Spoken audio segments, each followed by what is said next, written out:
Karibu sana Eva.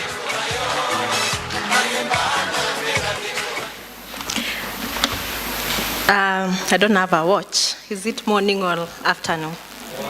Good morning, everyone. How are you?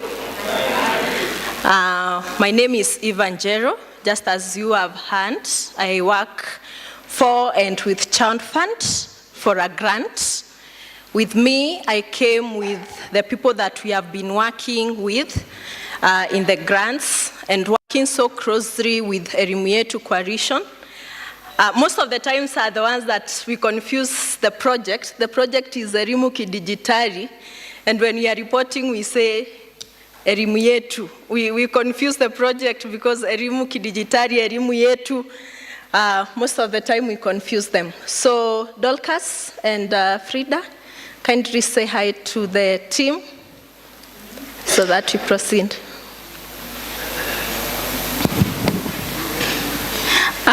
Good morning, everyone. My name is Dorcas Nyakundi. I work as a project assistant based in Kiambu with 2 schools. Thank you. Good morning.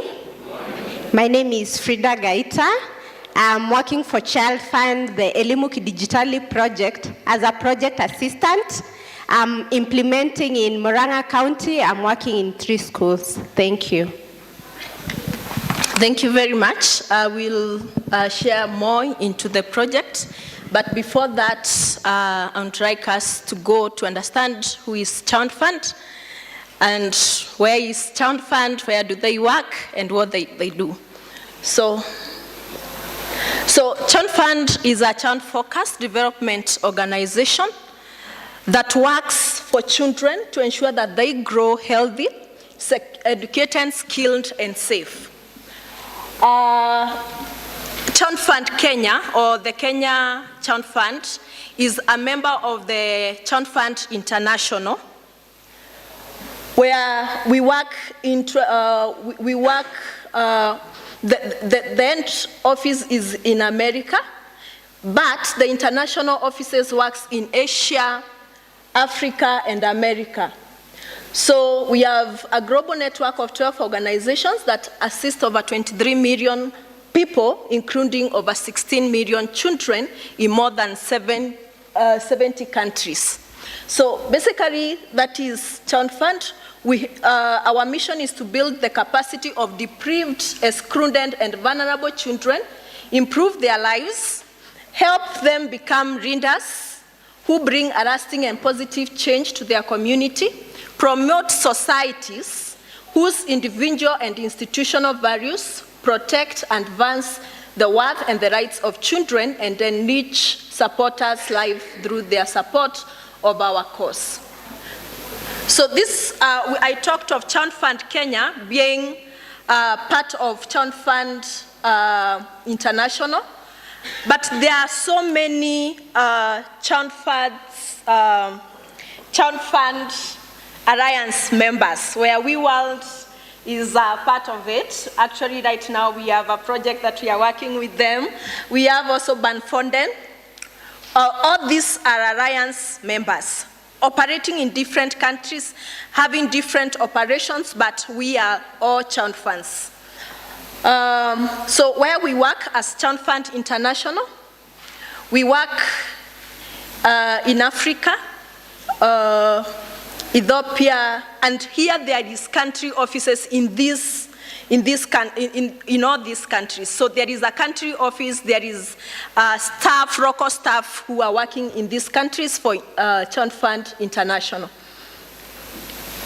In Kenya, the funny part is Child Fund could be working in your area of operation, but most probably you don't know. Because we work with local partners, and our aim is to build capacities for the local organization or the grassroots organization. So Fund gets money from our main portfolio of money that comes to Child Fund is through sponsorship. So when the money comes, it is divided into different implementing partners. Currently, we have 13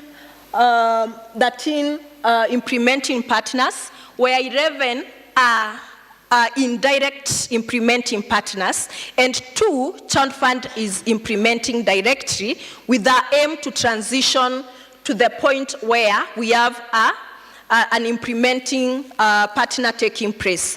So we don't work in the full county. If you look at the Nairobi, Kiambu, Murang'a, when we talk of Kiambu, Nairobi, Murang'a, it doesn't mean that we work in the full of the Nairobi. We work in regions. For example, in Nairobi, we sort of chamas or developmental chamas in the village. They're the ones that identified families that need the support of Child Fund. So they sit down, write minutes, they forward the names to the sponsorship staff that are in different locations, and if the case hold water, they are forwarded and put into the pool of children who are looking for sponsorship. And once you, as a willing person who would be willing to sponsor, you go and choose a kid so that you can sponsor. How do children come on board? Our target is always a 0 to 5 year child, not unless there is critical or a high need to enroll a child who is older than that. And I will put that, I'll give the reason as to why. I always say when you are given a 10-year-old and a 2-year-old, and you're supposed, even though you are inheriting from your sister or brother, you'll choose the 2-year, sindio? Because this is a child that you want to see grow with you. You want to have that relationship from since when they were young as they grow. So that's why we target 0 to 5. That is a child that is easy to create the relationship with and all that. So that is how we work. So we are in all those, it's okay, we are in all those counties. So these are some of the local NGOs or local organizations that we work with.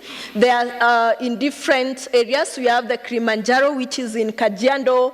We have Nawiri, which is in, Nawiri is in Samburu, I think so. Yeah, and the Samburu also children program. In some areas you'll meet that we have 2 organizations sharing in the same counties. We have Lake Region in Busia and Homa Bay. We have Pioneer, which is Nyeri, Meru, and Laikipia. We have Emari Dedicated in Makueni County.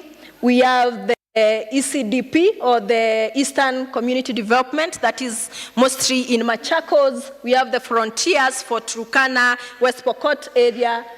And we have the Chandrais for the Rakanidi and Embu. So in Nairobi and Kisumu is where we are working directly, or we are implementing directly using the Nairobi Metropolitan Program and WCCP, that is Western, that's a name. So I think we are used to those ECDP, WCCP until you don't grasp the details. So which are some of our priority areas? We have child protection that is fully integrated in all interventions that we do. We have WASH programs. We have health and nutrition. We are too vocal on issues of nurturing care, ECD, ECD, nutrition and all that. We have education. We have household and economic strengthening. We have risk disaster reduction, emergency response, food security, and of course, advocacy. So how do we work? Our work is mostly on life stages. Remember we want children who are, if you are listening to me, our aim is to ensure children grow healthy. Hamkuwa mnasikiza. Protected. We want to have children who grow healthy, educated, skilled, and safe. So in all this, if you listen to those words, they sit in different levels. At life stage 0 to 5, here is where the child is developing. So we come up with a programming that cuts across into that. There we have ECD, education, nutrition, where the parents are trained on how to give food to the children, what kind of nutrients are good at that level. Issues to do with maternal health, everything is spoken at that level. Then educated and confident children, that is 6 to 14. Here we ensure that children build a foundation for lifelong learning. We support education in different levels in all the implementing partners. We also ensure that they transition into adolescence. Like right now, right now we are at the point of sharing dignity kits for children. We work in some of the areas where the poverty level is a bit high. So you provide dignity kits for these children, especially at the teenage age as they navigate. Together with the sanitary towels, we ensure that there is education policies on how to integrate social, emotional learning, responsibilities, all that thing is well put there. For us, a child goes up to 24, because again, if you are encouraging a lifelong learning, is it fair to leave a child at 18 years? Amemaliza kusoma kweli? So a child is up to 24, so that they transition to college and acquire learning. At this point, we assist even with bursaries for some of the very vulnerable children, and also expose them to career guidance, expose them to career, what do we call them? Apprenticeships and exposures to different universities so that they are able to run some of this. So when I have seen someone frown when I send exposure to universities, not really like to go and learn, but we take them there to go and see what is happening in the university, what career paths are there, what can we really adopt from this. So this is our theory of impact, or how we view our impact. As much as we are child-focused child, if a child is the only one who is empowered and the society is not empowered, are we making any difference? So for us, our focus is on the child and the family to ensure that, yes, the child and the family, they are well taken care of. But also we take care of the community. The community is the schools where they are, the places or the villages where they live in, and also the systems. We work so closely with the government and so much into advocacy, because when the systems are well set, we ensure that the child and the family as the basic unit of any society, we have a lasting impact in all that. So these are some of the partners or donor networks, especially within Kenya. These are some of the people that we work so closely, and they fund some of the initiatives that we have in the grassroots. Yeah, that's all for that. Now, and to the reason as to why we met with Erimietu Coalition, we went then away somehow, and we are told we were among the founding members of Erimietu, but kiburi kaingia tukatoroka kidogo, and we came back humbled. Have you seen the way you leave your ex, then you come back humbled? We came back humbled and begging. Yeah, after, with children. We came back humbled, and we were like, ex, take us the way you want. We have no problem. We shall co-work with you. So into the Elimu Kidijitali. It is Elimu Kidijitali. I know it is challenging. Omwega, you've already grasped the name now. Okay. Now, so Elimu Kidijitali is digital learning projects that aims to transform learning through improved, equitable ICT digital learning access in primary schools. So, who is our funder? Or who is our funding partner? They changed their name, I think, a month ago. So, they are calling themselves Chologusan for children, formerly Child Fund Korea. So, they were gracious enough. They gave us around 63 million shillings to be used in our primary schools. The project goal is to improve the digital landscape, environment, and opportunities for 8,300 learners to explore, learn, connect safely, free from any exploitation and harm by December 2025.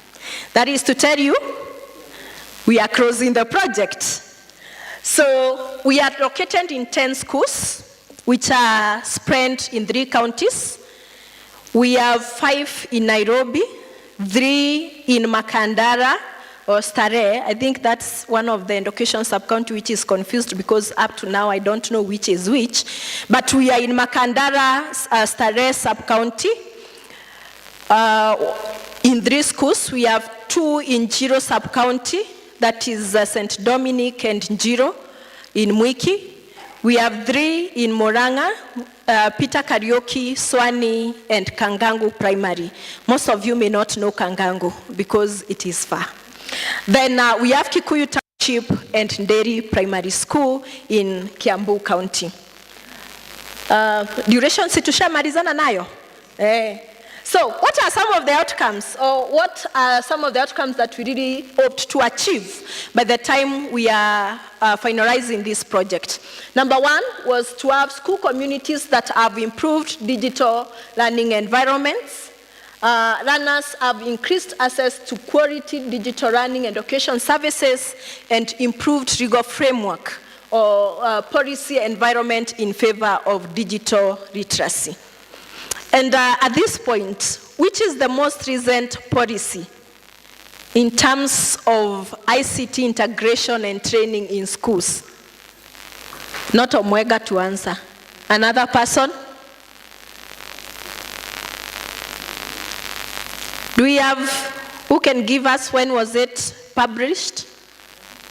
The newest policy on ICT integration and training from the Ministry of Education. Okay. Don't you know, Ama, you are acting not to know? Ama, you want to assume that okay. Sawa. It is the one that was published in 2021. That is what we are currently using. But they said there is one that is in draft that is yet to come. So this is our the project target population. A target. We targeted to train 80 teachers, divided into equal numbers for the same genders. Then we also earned runners. Our aim was to reach 8,300 runners across the 10 schools. And when we talk of 83 runners, we are not talking of grade 1 to grade 8, or from pre-primary to grade 9. This was set for grade 4 to grade 8. So that was the time to meet closely with government officials, around 150 of them, and of course, parents directly, 1,600 of them.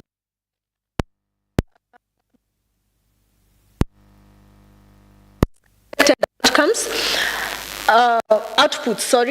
We have schools have digital learning equipment and devices. Teachers have enhanced pedagogical skills using digital learning devices. Parents and caregivers have improved knowledge, attitude, and practices on OXEA. OXEA is online child sexual exploitation and abuse. and online safety, and of course, engagement with government officials on digital learning. So, what are some of the challenges that we really hoped to address using this project? One was inadequate digital literacy and pedagogical skills needed to leverage ICT tools in classroom. There was also limited relevant digital learning content. That is, when you talk relevant, it means it is contextualized. Sindio? Then we have school equipment to assess appropriate softwares or education software and digital textbook in schools, and also parental engagement in learning of their children. And all of us know anytime we are talking of education, we have to talk of 3 key pillars. That is the teacher, the learner, and the parent. But the situation as it is, one is failing, sindio?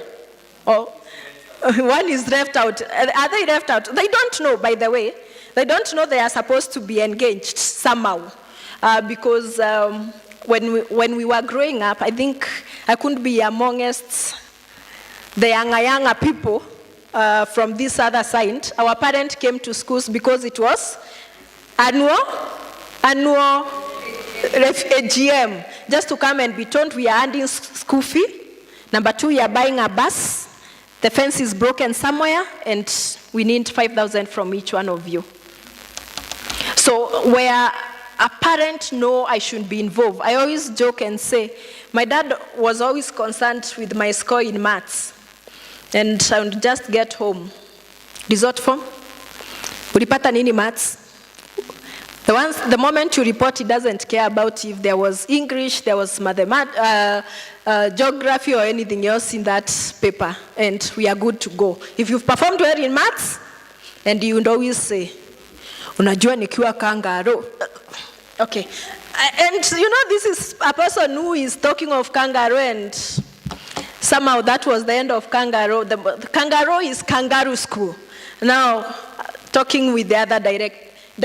So what are some of the key achievements that we've done in that span of 1 year also? We have been able to distribute 280 tablets.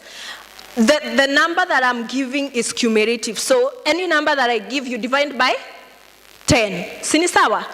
So 210 tablets in equal. At this level we did, is it equity ama equality? Equity, sindio? We gave everything an equal. We didn't care if a school was in one stream of 200 runners, 100 or 20. We gave them equally.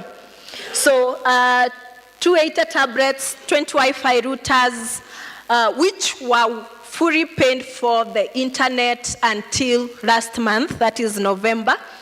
We had charging cabinets to ensure that they are able to charge bulk of these devices at once. We are also, you know, in our primary schools, issues to do with power extension cables to ensure that power comes close home, projectors, classroom management systems, laptops for the teachers, and then as at now, as we talk from grade 4 to grade 8, we have 10,084 runners fully utilizing the digital learning devices. We have the teacher training. We took the teachers into training, and for these teachers, we trained them on how to integrate ICT in teaching, learning, and assessment. Going from the basics, we first did the need assessment on how we can customize our training. And they lied to us. They told us that they know how to use Google. Until the actual day of training, we start from level 5. And we realize they need to start from 01. So we had to customize again to start. And it is a sad and a good reality that they are accepting what is happening on the ground, but they are really willing to run. Teachers are the most people who are anxious to run, and they want to run at a very high speed. So we graduated 61 teachers. In these levels, 61 teachers, that is around 6 classroom teachers per school, and of course, 2 people from the administration to be able to, you see, we believe in the end teacher being the driver of the wheel at the classroom. So the end teachers were put into a more in-depth kind of training. How do you even get more funds to pay for this internet? And the BOMs, and we brought the BOMs, the PTAs, the chiefs, all those people, so that they know how to sustain. We have so many projects that are taking place in Kenya, and most of them end up being white elephants, because the moment the project faces out, you have not talked sustainability, so they are wondering, how do we move on? So we brought all of them together so that we are able to integrate ICT in teaching, learning, and assessment. We also have, on this other end, we have runners who have increased access to quality digital learning and education services. And it's a nice time to be alive, because you realize that these learners, you just have to tell them, pick this, and they run with it. And most of the time, they are the ones who are showing the teachers. The teacher becomes now a literal facilitator. You see the way we talk of calling them facilitators. When you go for those lesson observation is when you realize that these learners, for sure, the teacher is just a facilitator, the learners will guide the others. Then we have established innovation clubs across all the schools. We have runners who are literally coding in those schools. And recently, one of the runners from a school in Jiro, actually it's in Jiro Primary, and a runner who participated in the national coding program organized by a Japanese organization. And he came position 3, second runners up. Yeah, so you can see that they are doing well. Clap for them then, if you don't want to clap for me. We have 1,687 parents trained on issues to do with OXEA. We cannot talk of digital learning. We cannot talk of technology as we want to talk about it without talking of issues to do with online safety. So how do they identify? How do they mitigate? How do they report? How do they talk to their children? How do they come in? Because they are the ones who are buying the devices at home. It's not the school that is buying the devices. It is Kababa who is being bought the device by Mami, Sindio? Or Daddy is buying a Kababa tablet, and he goes to the job and he knows that for the day I am certain I'm not going to need a nanny. So if you don't need a nanny, how are you ensuring the child is safe where you are away? We end a case. I want to rush very fast, but I want to give a story. We had a case in Murang'a, one of the schools, where the end teacher was the pedophile, is the one who was assaulting a grade 8 child. And it was not known because anybody, you don't even imagine in the wildest idea that your child would be abused by the end teacher. Until when the mother went and found that this boy is too much grown on the phone. And when he went there, the messages that he got, if it was not for the mob, the guy wouldn't be dead. But these are some of the things that we cannot fail to talk about. It is happening in our family, in our churches, in our schools, and we need to have time to talk about. So we are sensitizing the parents. In all this, you may feel the numbers are so small, but what we are advocating is peer learning.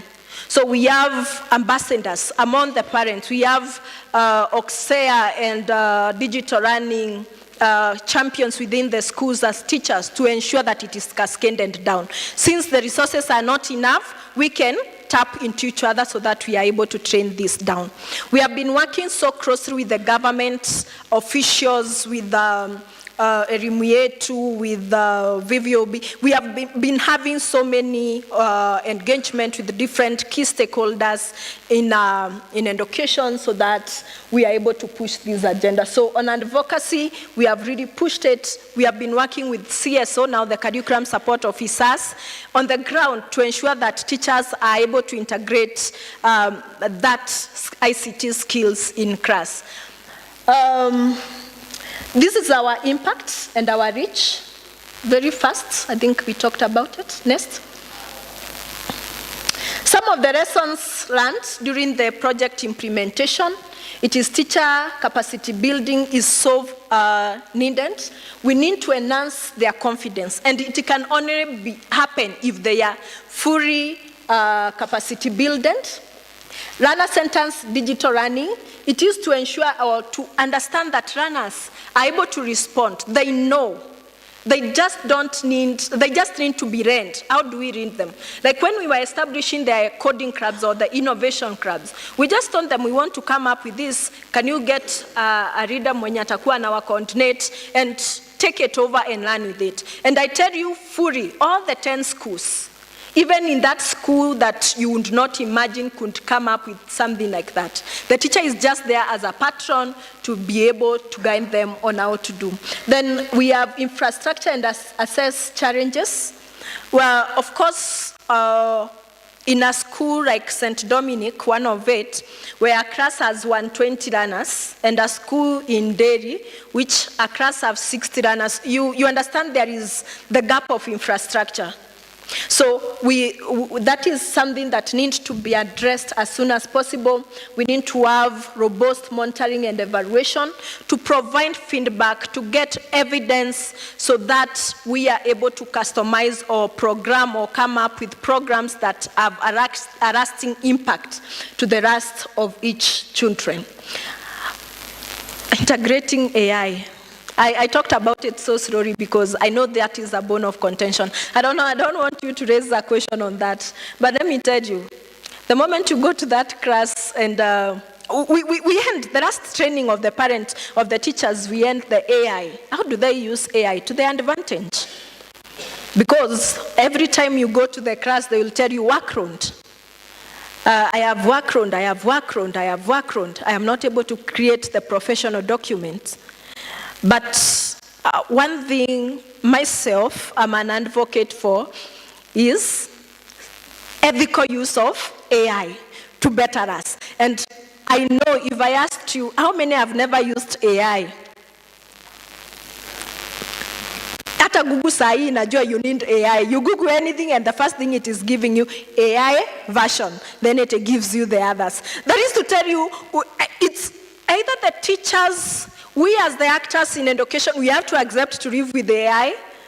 I don't know where else we go because AI is here and it is here to stay. So it is how we use it ethically, how we use it to ensure that it is maximally to the advantage of education, not to corrupt it, not to dilute the quality of education, but to be of value to the education system.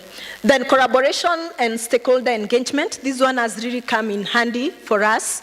The reason actually as to why we came to the X is because we didn't intend the X to help us penetrate and reach you, and it has really worked wonders. Thanks to our X.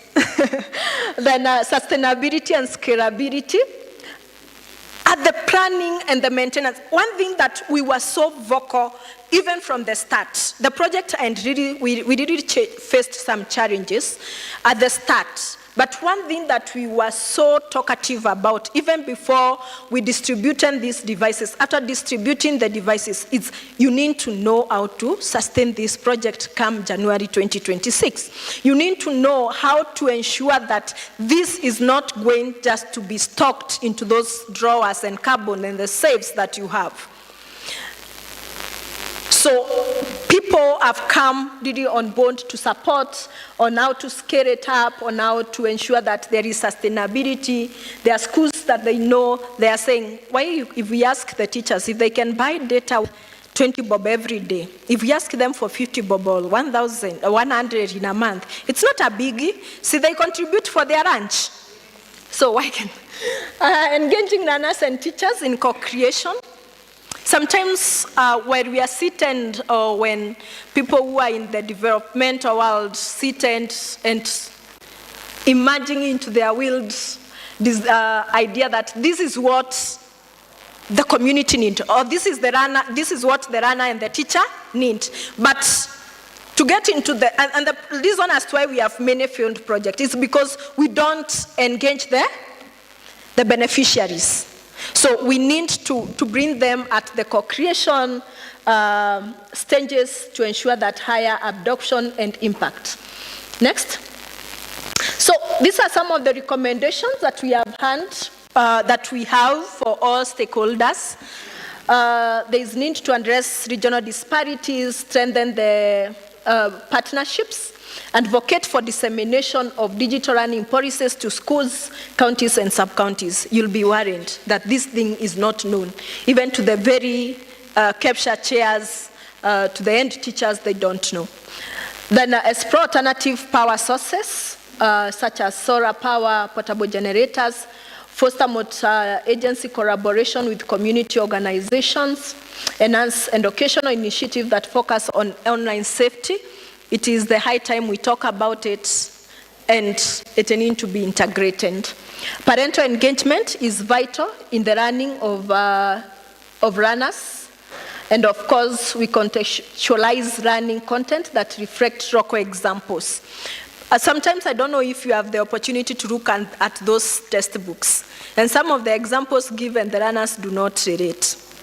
Recently, my child, where they go to school, they were having a grandma day in school.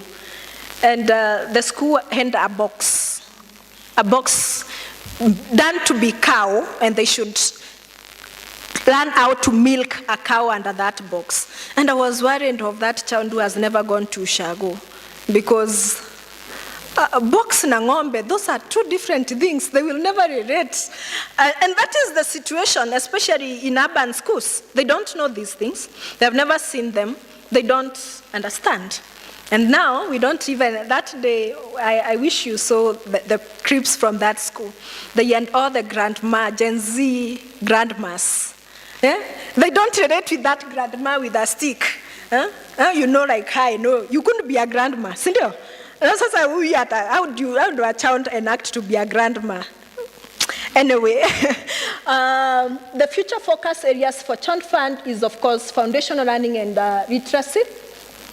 We are looking into learning through play. That is into our future programming, or where we are seeking, if we have to create projects focusing on education, we focus on learning through play, inclusive and equitable learning, foundational skills, and value to build communication, creativity. As we talk, I think some of these skills that are well stipulated in CBE, there are some of the things that our learners do not know. They are not creative anymore. They don't know how to collaborate, but I'm sure it is one of the generations that will collaborate so handy. Someone jokes and say, the Muslims are so collaborative, that's why they are taking over South Sea and Isiri. But as Christians, you know, I'll not explain. So I'm admiring the CBE runners, because if they collaborate as they are being taught in class to share one book, all of them, maybe it will be one of the best cohort that we shall ever produce. Then digital literacy and ICT, teacher capacity building, because it is something that we really need into it. Then also learning environment and infrastructure. That is by improvement of the learning environment, focusing on WASH. That is where our main focus right now in schools is in WASH. Then parental and community engagement. We have a lot of programs that goes into the parents on educational parental engagement. Like last week, we had a training of around 700 parents on how they should be engaged in learners, in their learners' education, issues to do with socio-emotional learning, issues to do with engaging in homework, learning by play, how you remember the way our parents used to draw one on the ash? munapika lakini anakuandikia 1, unasoma 1. Anaandika A, unasoma A. Ukisoma vibaya anafuta, anaandika na unasoma capital A, small a. Then monitoring and evaluation, of course, for data-driven decision making and for evidence. Then gender transformative pedagogy.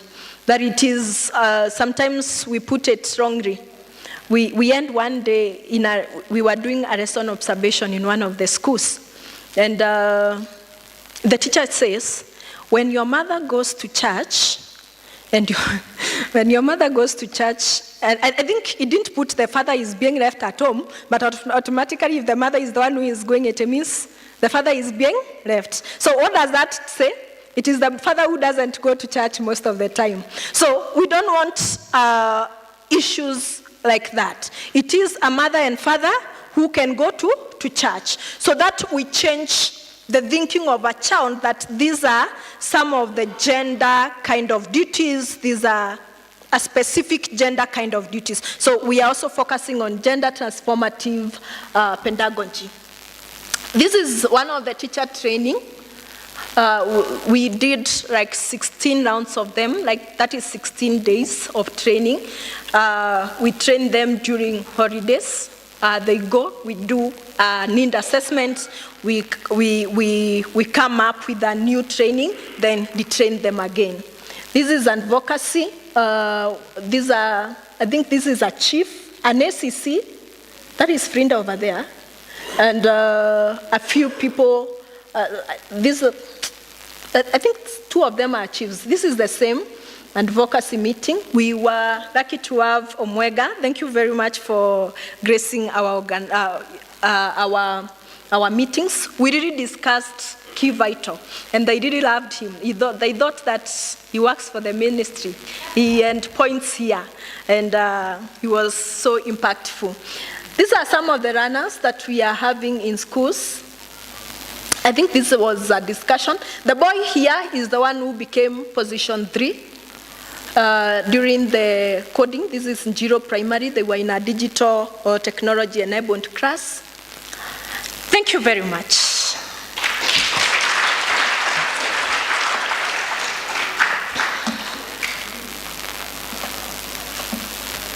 I go?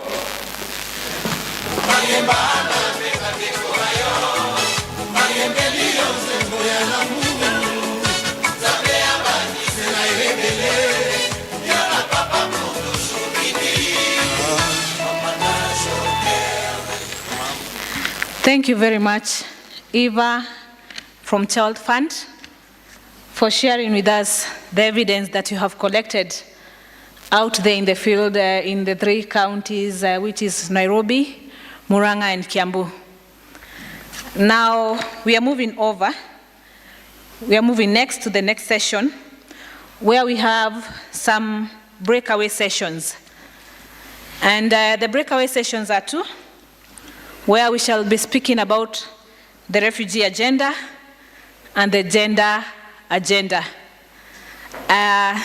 So at this time, people who are willing and want to participate in the gender agenda will remain in this room. People who are willing and want to participate in the gender agenda will remain in this room. Those who are willing and want to participate in the refugee agenda, we shall go outside. There is another room where we are going to go. So you have to belong either in the refugee or the gender. Sawa sawa. So that you can't get lost in between there. Are we together? Are we together? So those who are remaining here and what are gender. Those who are discussing issues about refugee will move outside, and we shall have the session moderator, Mr. Osman, who will go with them outside. So kindly, let us meet outside with Thomas so that we go to our room. Those who are going to engage on the refugee agenda.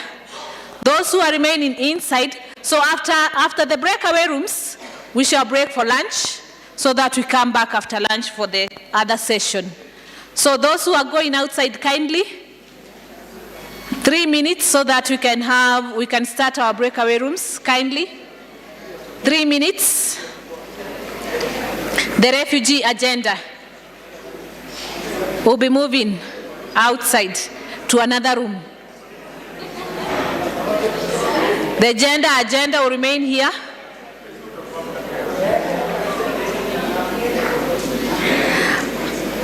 As they move outside, kindly I'll call upon those who are facilitating, moderating the gender agenda to come forward, kindly.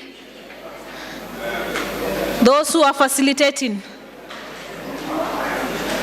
or moderating the gender agenda.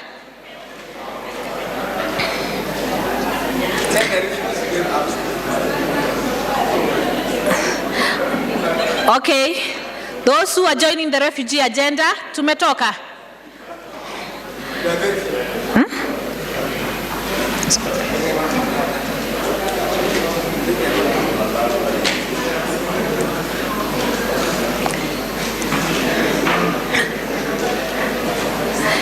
Yes, I see the moderator for the gender agenda coming. Thank you. I can see those who are joining the refugee agenda going. Thank you.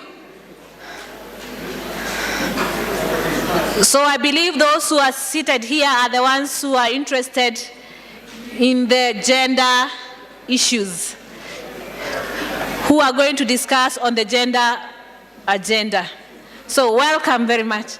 Karibu sana, Madam Susan.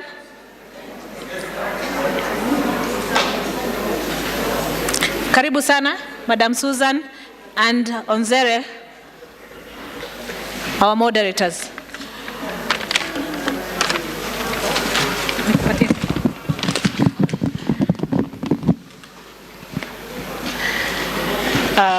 Good morning once again. Hamjambo.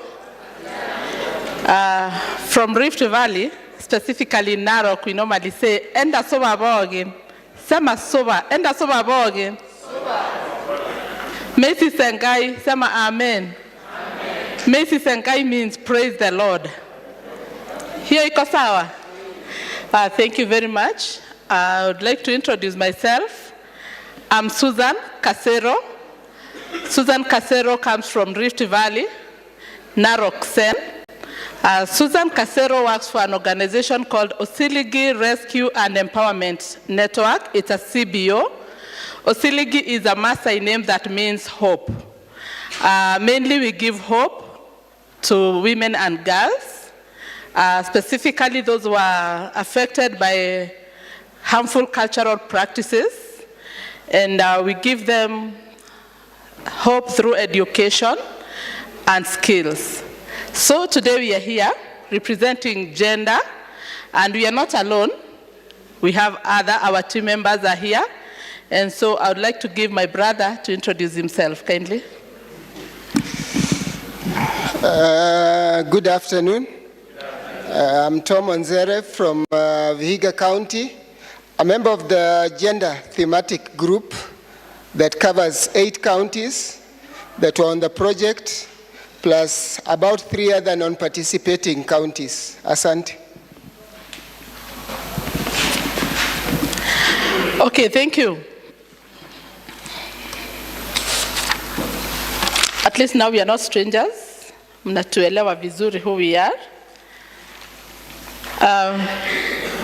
Gender, we have counties that were implementing this program. The program was decreasing barriers to adolescent girls, education and skills. That's the project that we were implementing.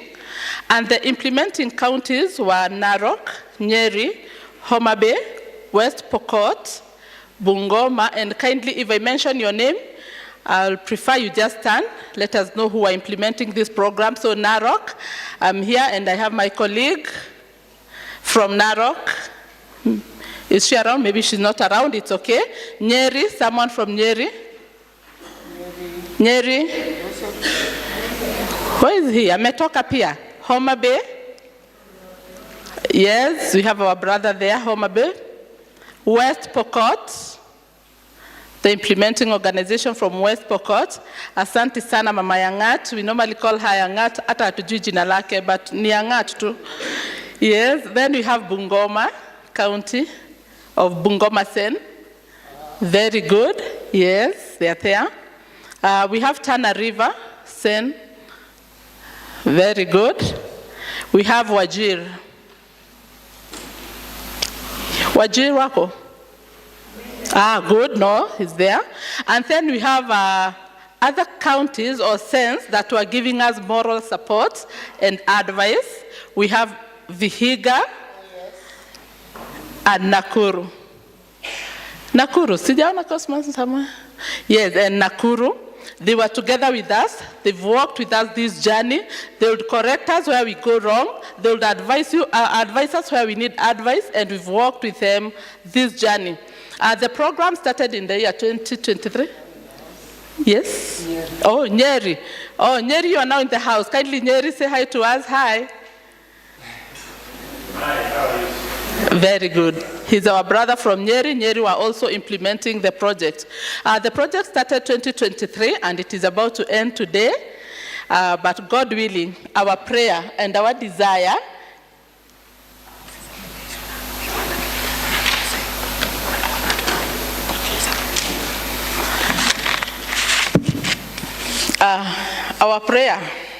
as usual, kwa wale wote tuko hapa, si huwa tunaomba, and every morning we wake up and pray that God will give us another chance to serve humanity.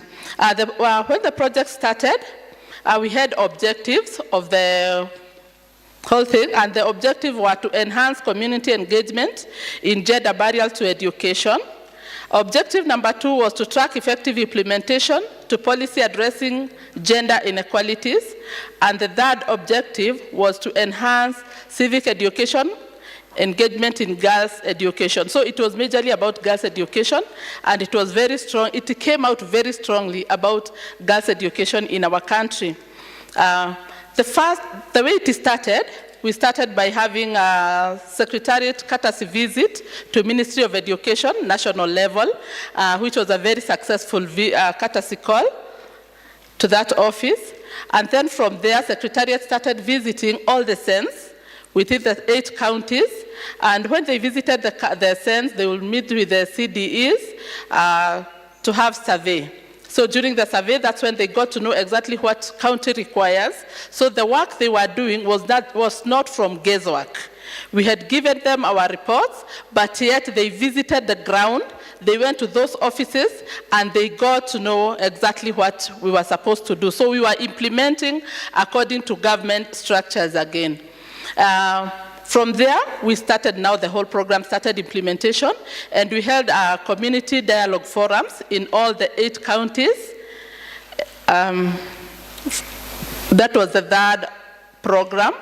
We also had SEN capacity building in all the 8 counties, where during the SEN capacity building, we would invite other stakeholders and government officials within those meetings, and we discussed more about barriers to girls' education. So as you know, as you could be aware, barriers are different in each and every county. So counties are dealing with different issues, and that is why we had different stakeholders, because every stakeholder will give views from their own perspective. So we had those capacity building meetings, and SEN members were invited. I want to believe they can echo that they were invited in those meetings with other stakeholders in the county and also the county officials.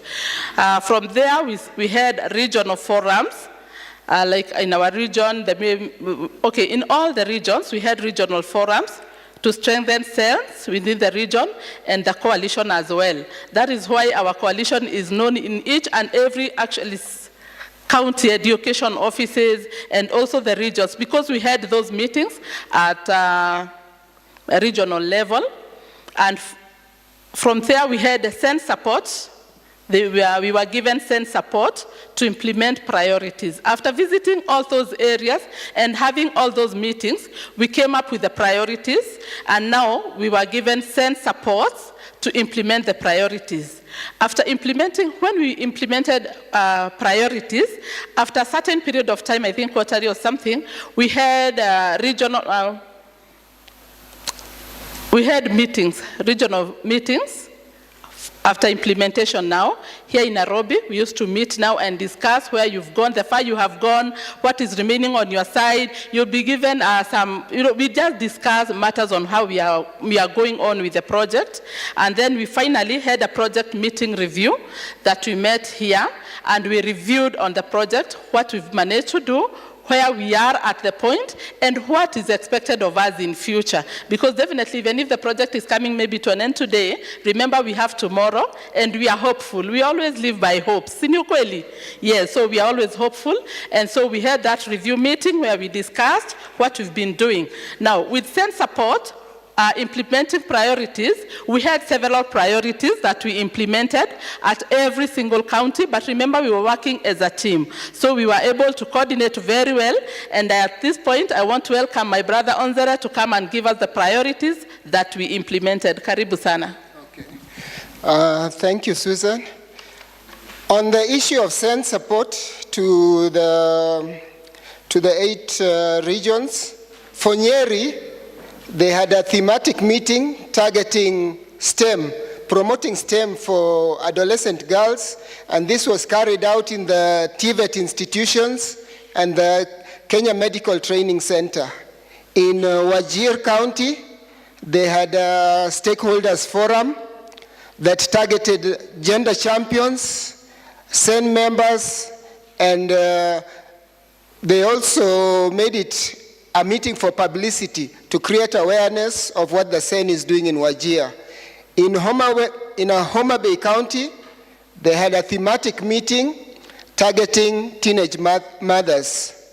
For Bungoma, they had a community dialogue on positive parenting that was very successful, which has prompted the county government to promote about 60 groups with capacity building sessions for positive parenting.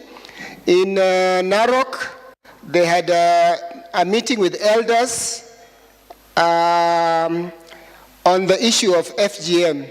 In Vihiga, we had a stakeholders forum strengthening relationship between the various stakeholders so that we got a better understanding of whether it was KUPPET, whether it was NAT, whether it was KEPSHA, whether it was the CSO, whether it was the County Director of Education, a better understanding of each stakeholder's role. Asante.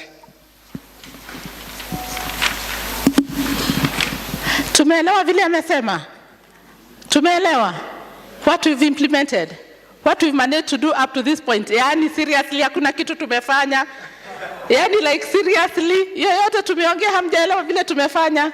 Let me use layman's language. Exactly, that's what I expected.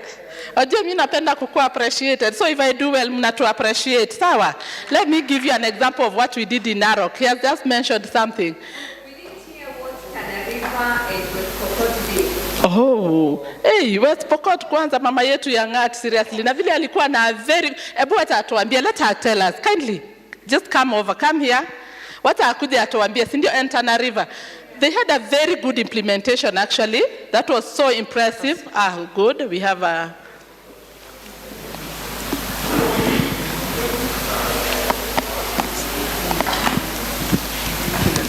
Yeah, thank you very much. I think, Viga, you skipped West Pokot. What we did, we approached adolescents, that's the girls. We talked to them, and also the elders. That's the mothers and the parents of these children. That's what we did in West Pokot. Good, thank you. The other county, ilikuwa Tana River. Where are you? Yeah.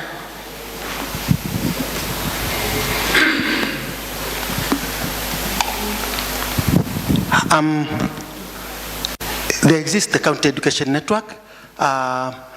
What we actually deliberated on was on the issue of barriers to learning for girls and children with special education needs.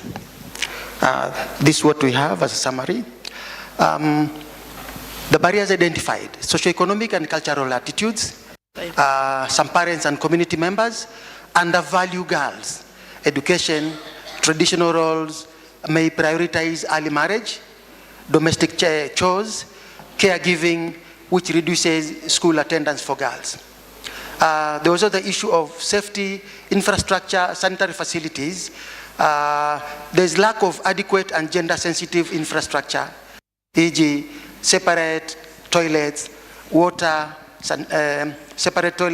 sanitation, which reduces retention, especially for adolescent girls, that is during the menstrual hygiene days. Schools have poor facilities and discourage girls from continuing. There's also the issue of lack of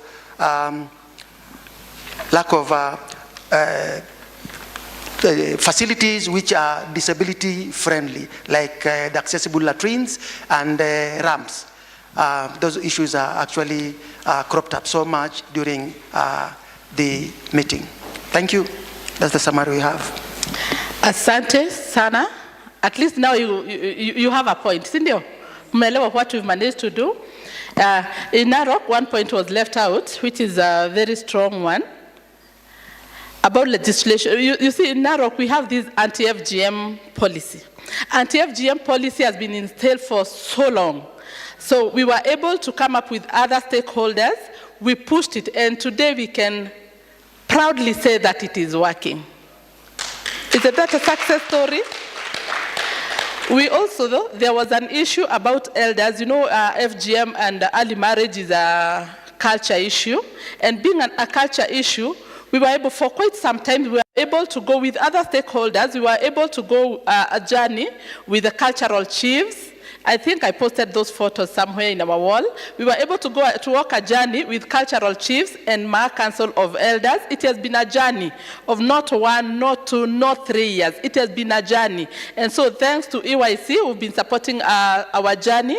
And during these 16 days of activism, we were able to bring them together. Our guest was supposed to be the President of the Republic of Kenya, His Excellency Ruto. Okay, is that the way it's supposed to be? Whatever. Okay.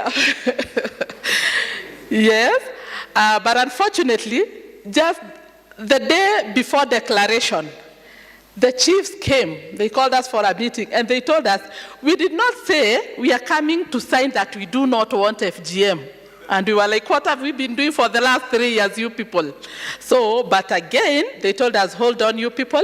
What we are saying is, as from now, from this year now, there are some ceremonies that uncut girls don't join.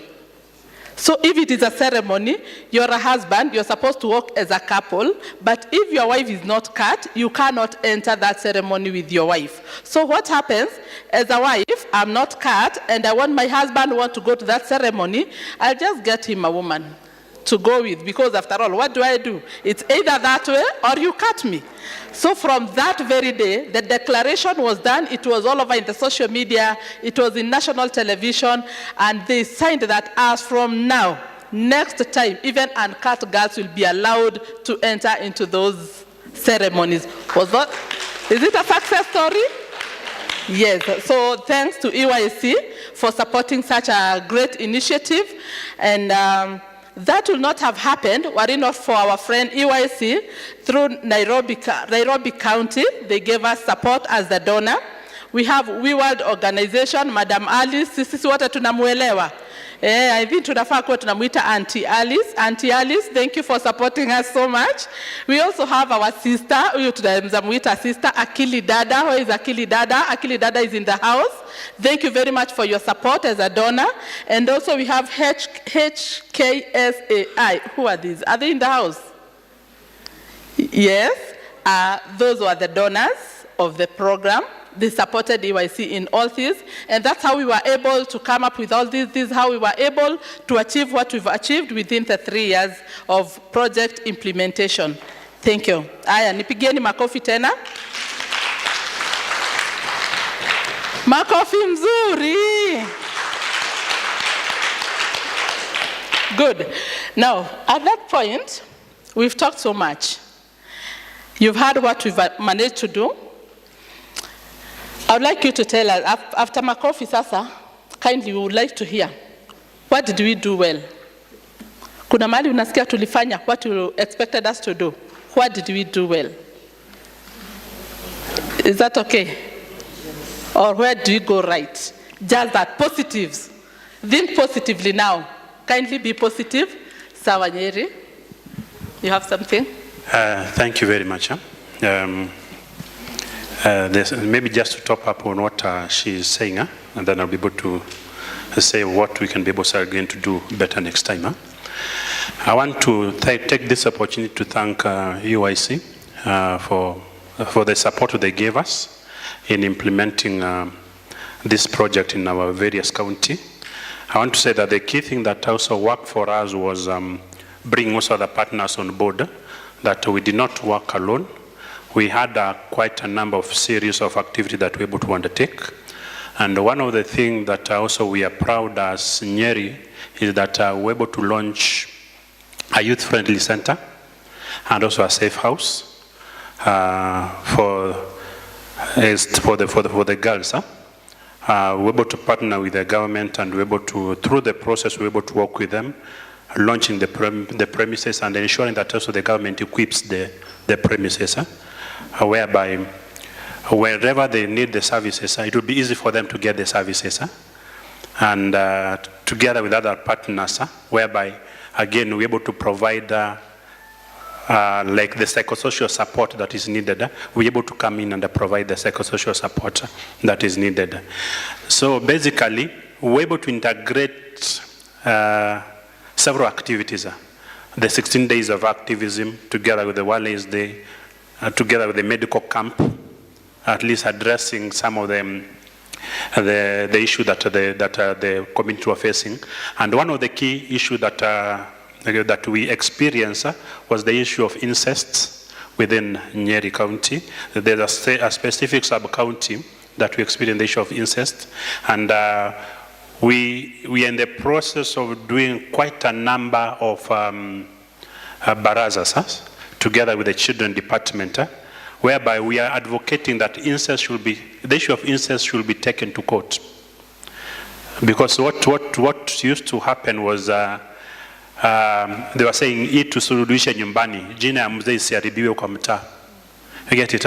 So we are pushing this issue, let it not be solved at home level, but let it go further.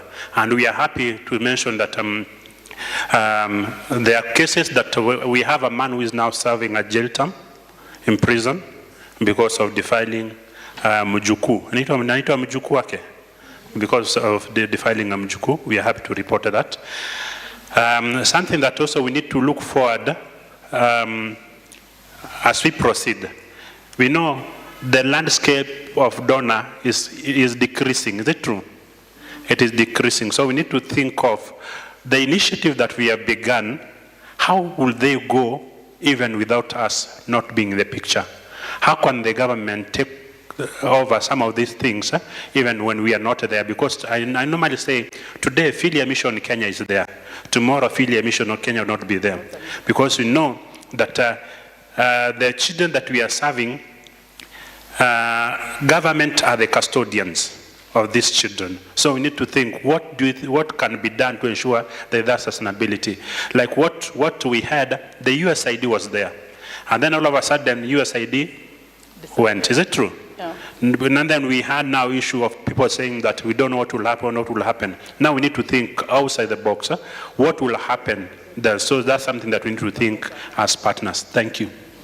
Okay, thank you very much for that insight. At least now we know. But now I want to guide you people. Kindly allow me to do so.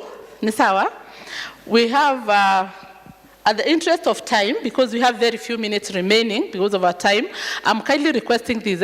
We'll go step by step. We'll have a place to give out our proposals, what we want, what we'd like to be done in future, and all that. So now, so that we may help the rapporteur to get points very clearly, I would like us to give exactly to answer this question, positive things that you've noted in this project. Positivity. Just with a sentence or a word. Very briefly, because I can see we have so many hands up. Kindly, we need to direct to the point. You did this, you did this, you did this. We need like 5 to 7 points of what we did positively. Ni sawa sawa? Is that home? Okay. Let's start from back there. Yeah, thank you very much. One, I wanted to commend all of you. You did well, all of you who are implementing this project. But what I can commend, and you did very well, is Narok, when you developed the policy.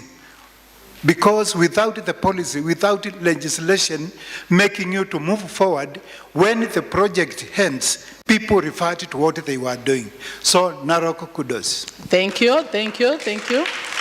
Next we have Upper. That row. My name is Apollo from Kericho, Sen. I want to give my compliments also to the Narok team.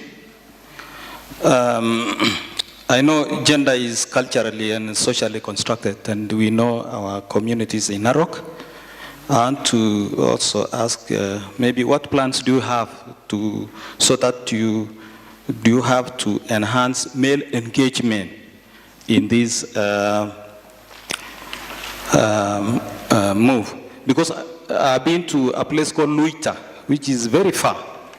And I interacted with the community. We had a community dialogue.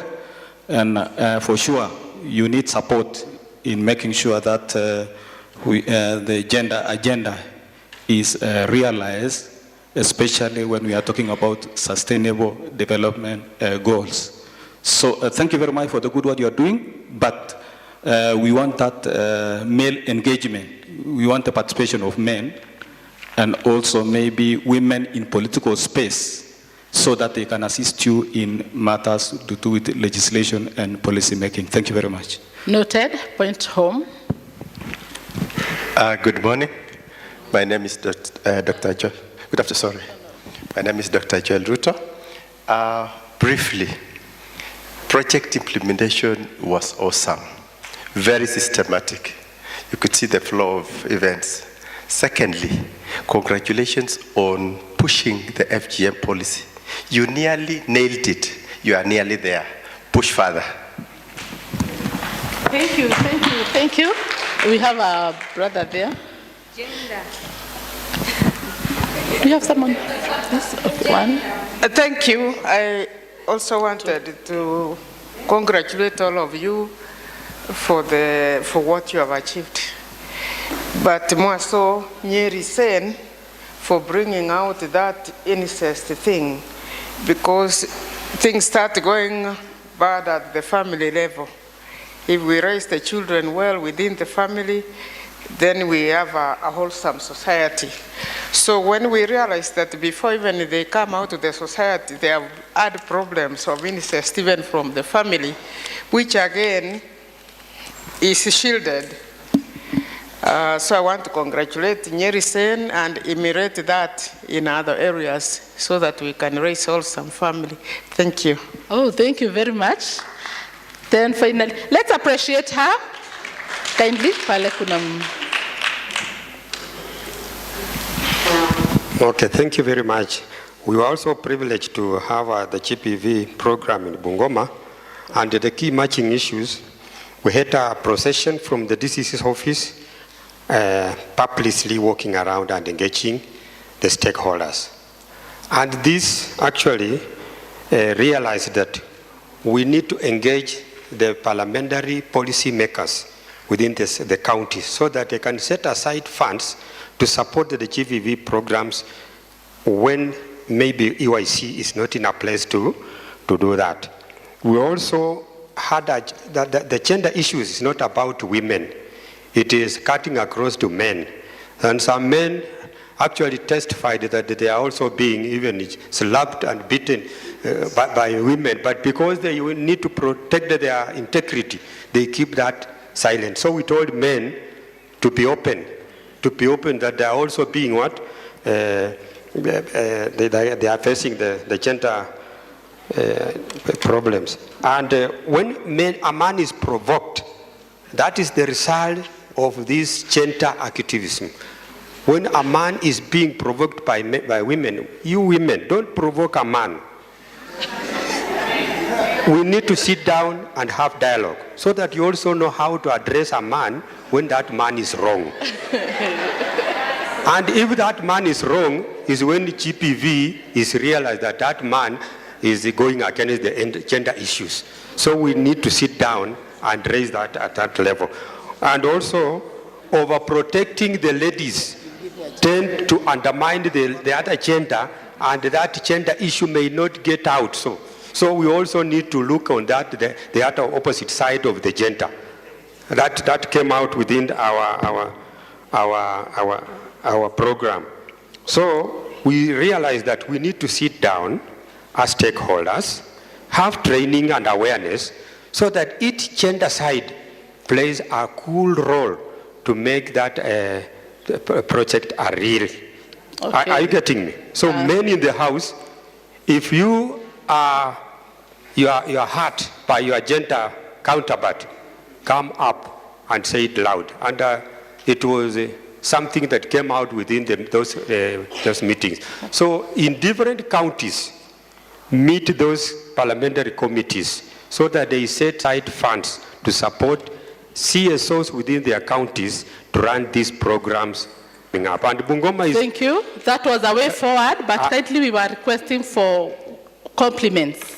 And then we'll have another chance for way forwards. Okay. So that our... and I also want to report that Bungoma was reporting the highest number of cases. Yes. Countrywide. So we need to take Bungoma so seriously, especially Mount Elgon on Kopsiro side. Thank you. Thank you. Kindly take it to the end. Wanaume, wanaume, wanaume, wanaume. Sinasikia wanaume wametetewa. Kwani tunawafinyili, angalieni hapa, wanaume ni wengi. Yes. Somebody, Ngumi, kindly.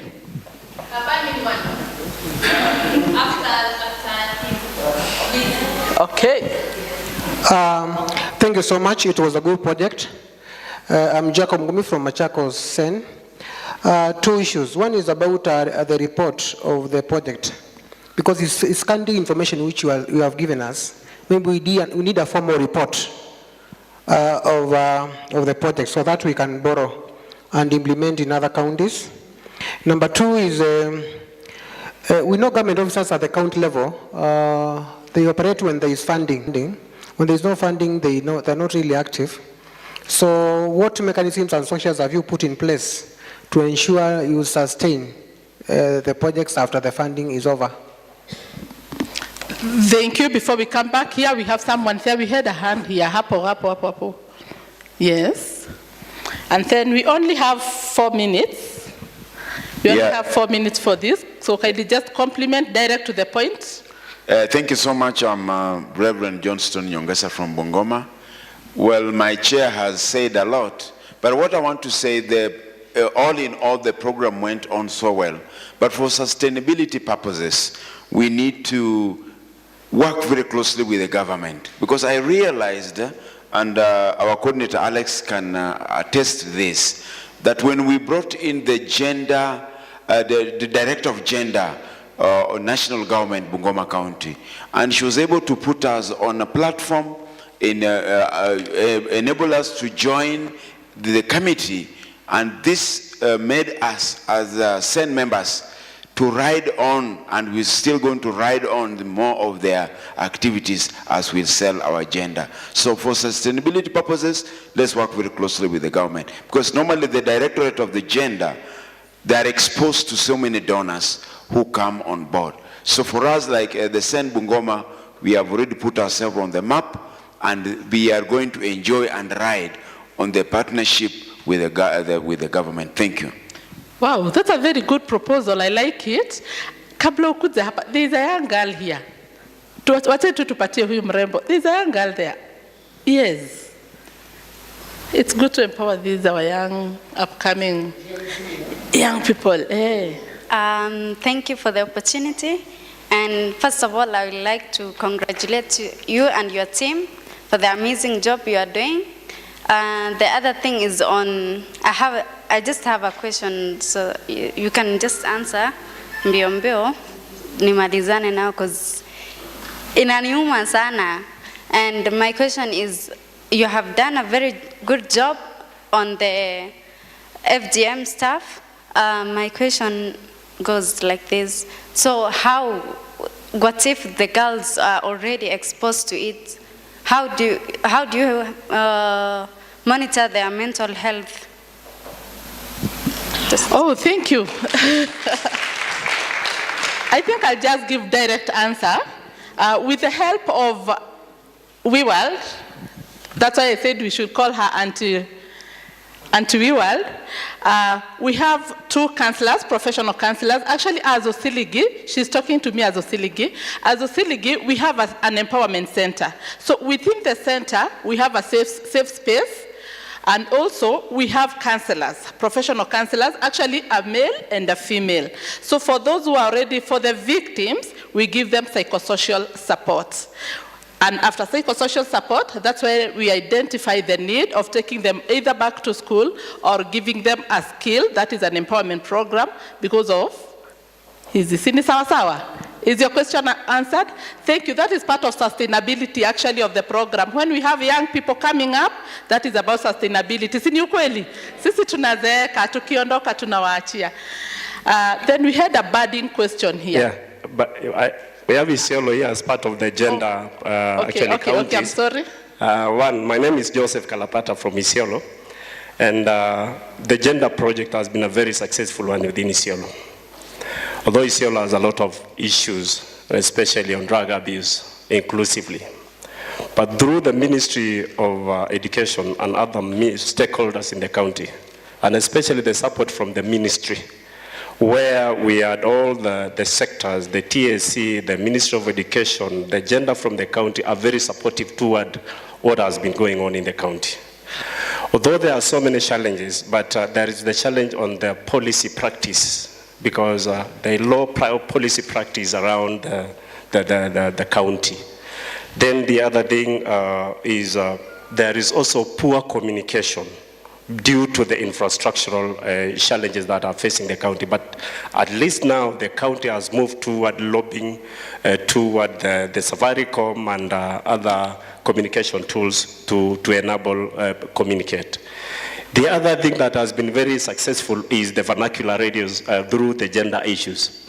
And we have actually many cases that have been successful, because we have cases reportedly that a man was jailed for 30 years for killing a woman in Isiolo. That was a very successful case conducted by one of our partner organizations called Isiolo Gender Based, which is a very focal organization on genders. Lastly is the parental challenge. There is a challenge of lack of parental guidance around the county. Lack of parental guidance.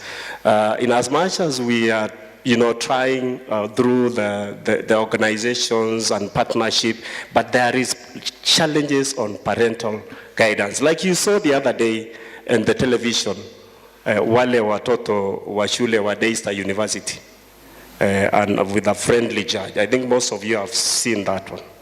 That is the challenge, because of there is lack of parental guidance.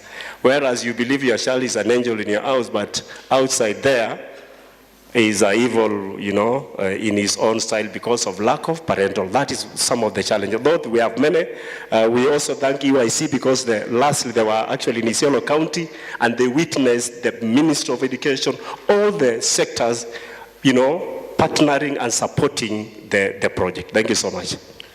Okay, because of time, we only have 4 people who will talk. We have one hand there. I'm persist sana. And then we have a lady here who had said it's a very burning question. So I think allow me to only take the 4. Really? Okay, for me, I think it is said that there are many ways to kill a rat, and Narok, you have proven that it's not a must. We say that we have to cut, like lazima wasichana, the fighting against is FGM. Si lazima we don't want the cat. You have told us that kuna ile cultural event whereby a man has to attend with a cat woman. But you've told us, according to how you fight FGM, it's not a must for now. They have declared that it's not a must for you to attend the culture with a wife who has undergone FGM. For me, that is a great achievement, because in near future, the rate of FGM will have declined. Oh, thank you very much. Next to you, and then Alice, alafu tukikuza hivi tukimalizia. God is good all the time. I have a natural microphone, so mine, we are among the large counties Nakuru about the DA project. We were not a part of the initial counties, but due to strategic positioning of Nakuru, which is the spiritual headquarters of Kenya, political headquarters of Kenya, the Uganda Nakuru that did the project. Now we really benefited because through that project, number one, we've been able to push for the gender policies as stalled for since 2014. It's almost been finalized. Number two, we have you remember the litigation of which we had in Nakuru for the implementing counties. We had the issue of the gender reproductive health education bill that we were able to come up with the CSOs, and it was passed. And despite the fact that we were able to remove some of the clauses that we are not doing, but anything on gender like the safe houses, gender response, psychosocial support was not removed from the government. Niao kwa mutazami nitaongea tena. Thank you. Mine is just one. First of all, they are Bungoma. Actually, you have said women, eh? So both genders, please, as you campaign advocacy, the issue of, we have talked that women are the ones who are like, ametumia which term? Provoking, not only women, even men. Can we do advocacy and say both genders, because it's not only women, even men. And it is happening mostly. And it's not only in Bungoma but other areas. Then there is something about somebody who has inquired about anti-FGM campaign. Apart from counseling, for real, anti-FGM campaign can cause more harm, especially in schools. Yeah. So we have to be very sensitive, and what we are doing, that was a very good question. What we are doing, we are engaging teachers. That's why we have done guidance and counseling for teachers. We are also working with the Ministry of Health. They are doing the sexual reproductive health, right, so that they can be able to, in case, telling the girls they can still survive and the consequences, repercussions, and in case in future somebody would like to go for reconstruction for those ones who have undergone it, but more so, to accept themselves. We usually engage even motivational speakers so that these girls can accept themselves. It's bad because when it's introduced in a bad way, some boys will directly stand up and say, I cannot marry a girl who has not undergone FGM, which can affect a girl in her life, feeling that self-esteem may go down. So that's a good question. Let's all of us take it up as we do our campaign. The other one, male engagement, that's a good one. Yes, we cannot do without male engagement. Being an African, within African culture, we know in most of our households, men are the people who make the decisions, or they are the main heads of the house in most of our houses. So what we are doing within the community with Osiligi and others, we usually organize men's forum, and it is usually goat eating in various communities. We have other local organizations such as the community health partners, ACK, they are called them ADS, South Rift, in Narok. What they do, we support them to go and organize men's forum. They slaughter goats, because when men are called, invited for goat eating, they will turn up, and they turn up in large numbers. And there, that's when they are able to discuss those issues. Then in schools, that is where we are looking now for people to come and empower boys. That is something that for the boys engagement, that is something we are working on. And I would say for boys empowerment, currently in most of the schools, it's a gap, and we are working towards it. Thank you. Asante sana. Up.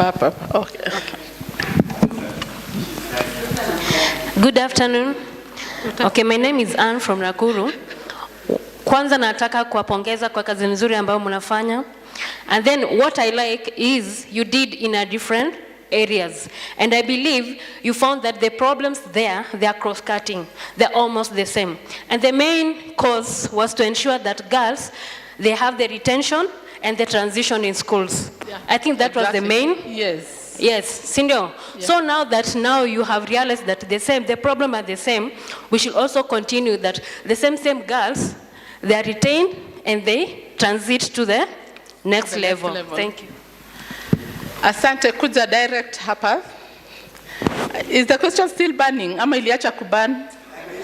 Imeacha? Imetulia kidogo after Alice talked about what was really burning me.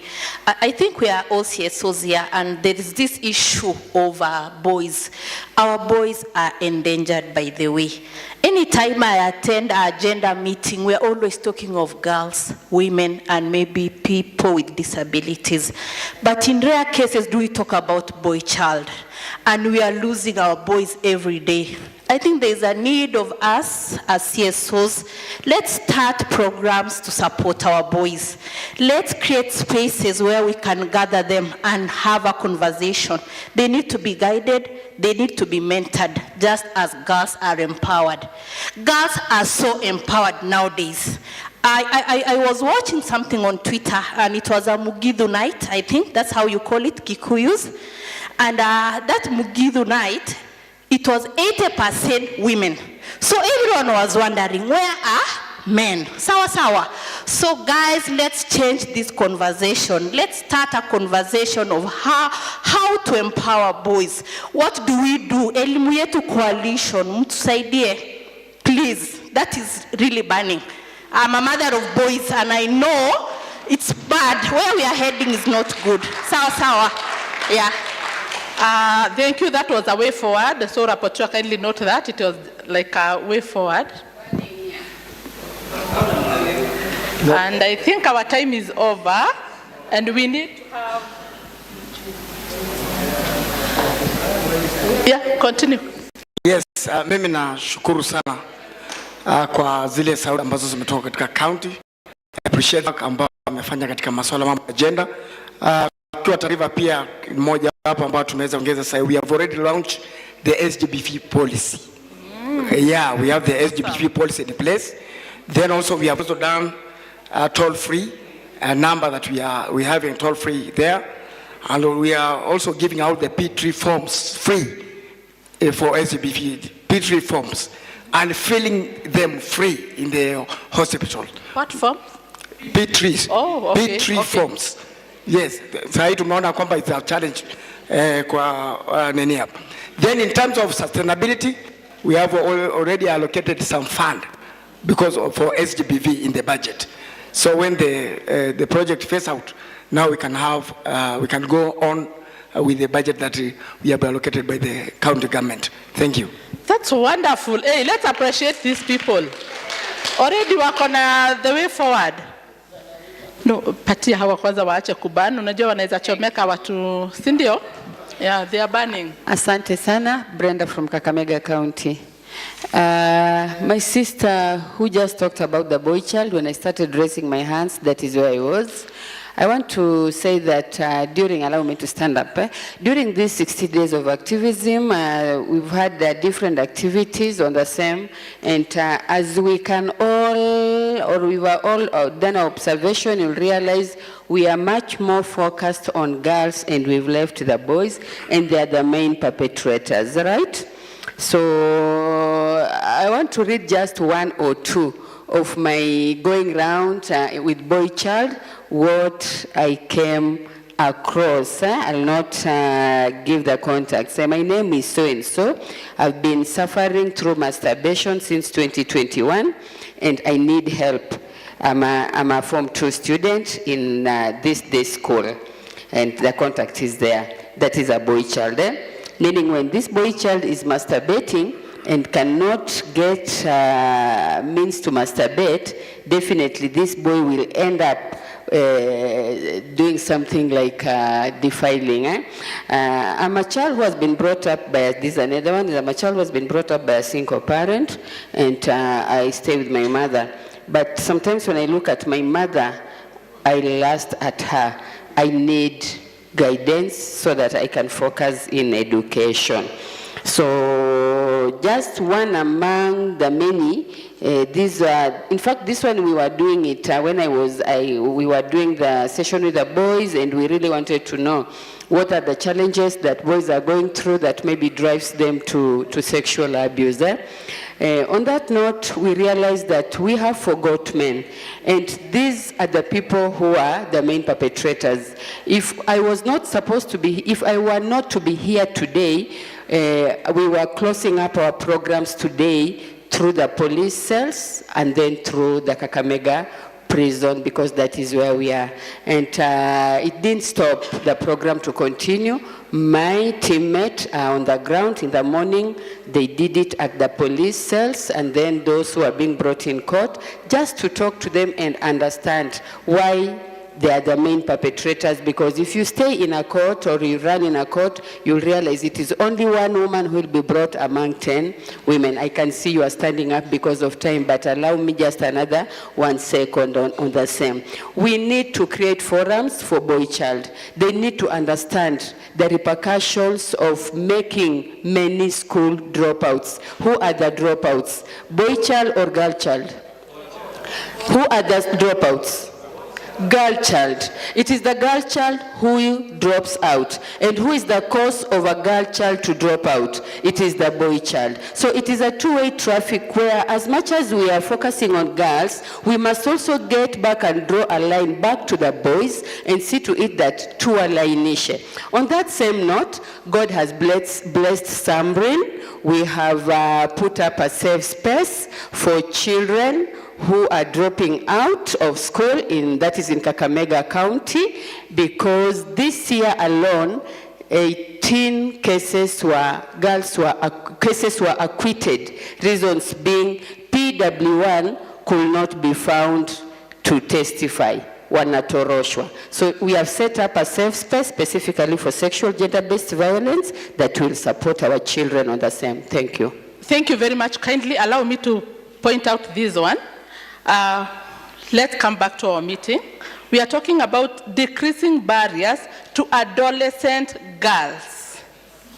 Tuko pamoja. That is the project that was being implemented. We have so many other projects that are being implemented, and when time to give way forward and report for those program comes, we'll still do that.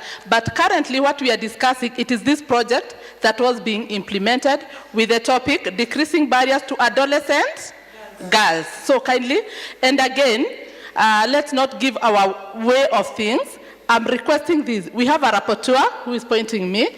Kindly, they want to have those reports, compliments of the way the program was run.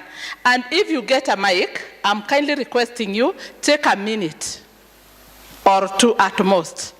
Give compliment and a way forward if you have any. Lakini tumesema ni kwa direct to the point. Sini sawa? Ndio tuweze kusaidiana. Otherwise, if you come with your idea, you have the way you... Like now when we talk of boy child, we don't have data. Or maybe this project was not about the boy child. Next, we have a project maybe that will come about the boy child. Sini sawa sawa? So wakija kupeana report yao, we will talk about that. But at the moment, we are talking about decreasing barriers to adolescent girls, and it is about the report that my brother gave out here. Kindly direct to the point, compliment, and a way forward, direct to the point. Iko sawa? A minute or? Someone already has a... Okay, Daisy, you have something? Okay, just to answer the lady who asked EYC question about the boy child. You know, the government, for any intervention, we normally follow the data. So we have a pile of data on girls' barriers and girls' issue.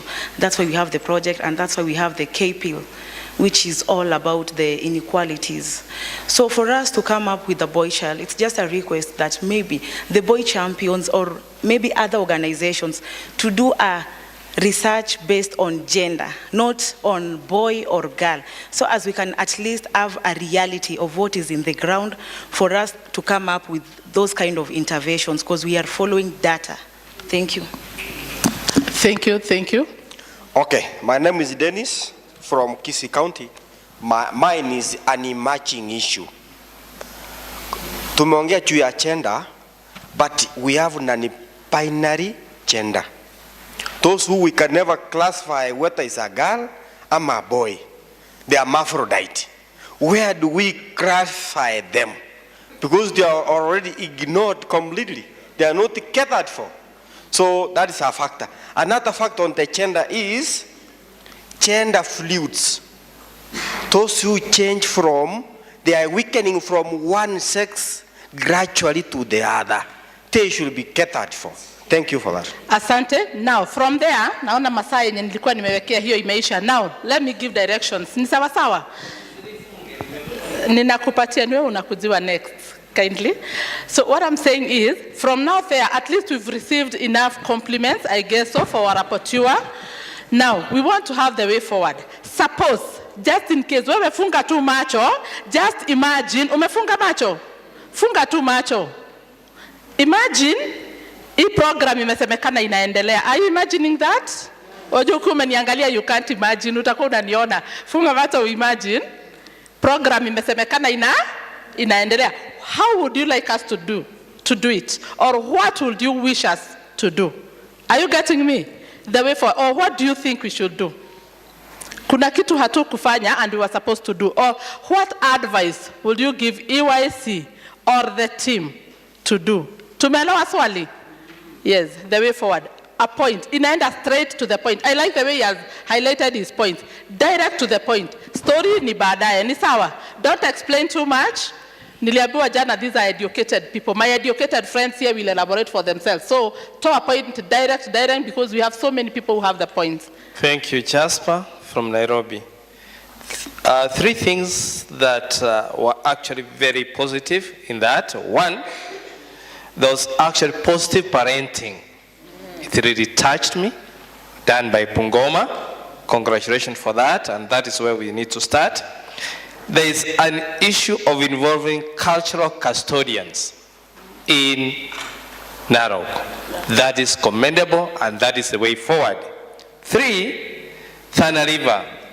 I've identified the barriers to adolescents' girls' education. That is very commendable. And lastly, what I wish that if it continues, let's have more data, clear data, accurate data for anything that we are doing, inclusive the research biased on the boy child, vis-a-vis the girl child. That is how we can be able to identify and reduce the barriers. Wow. Thank you. That's very nice.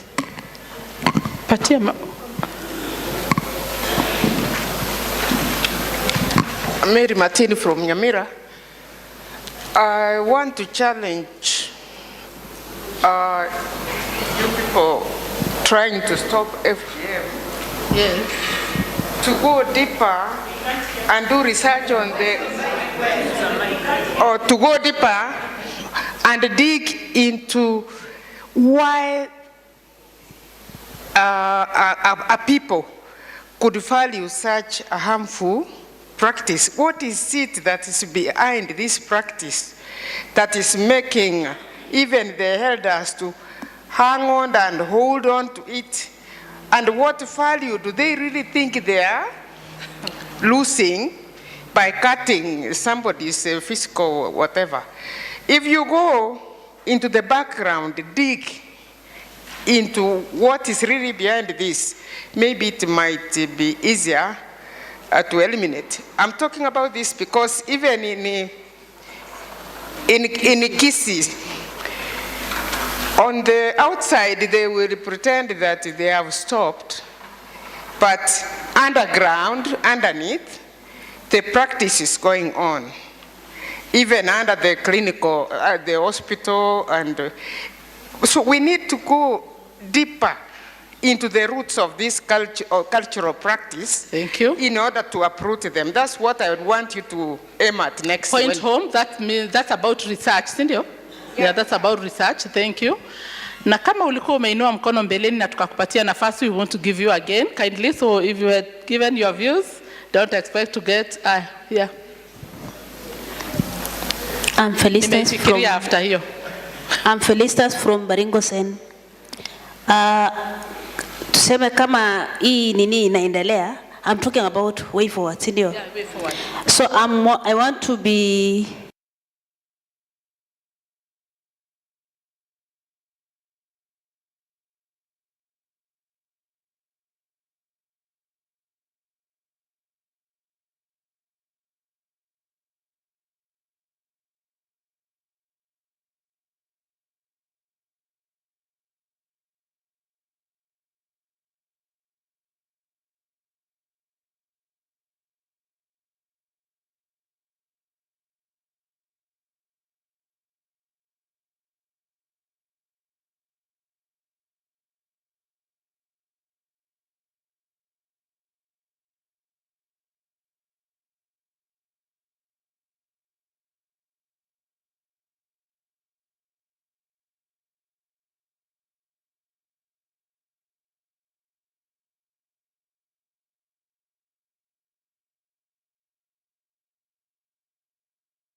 tunaweza kuunda hata vikundi,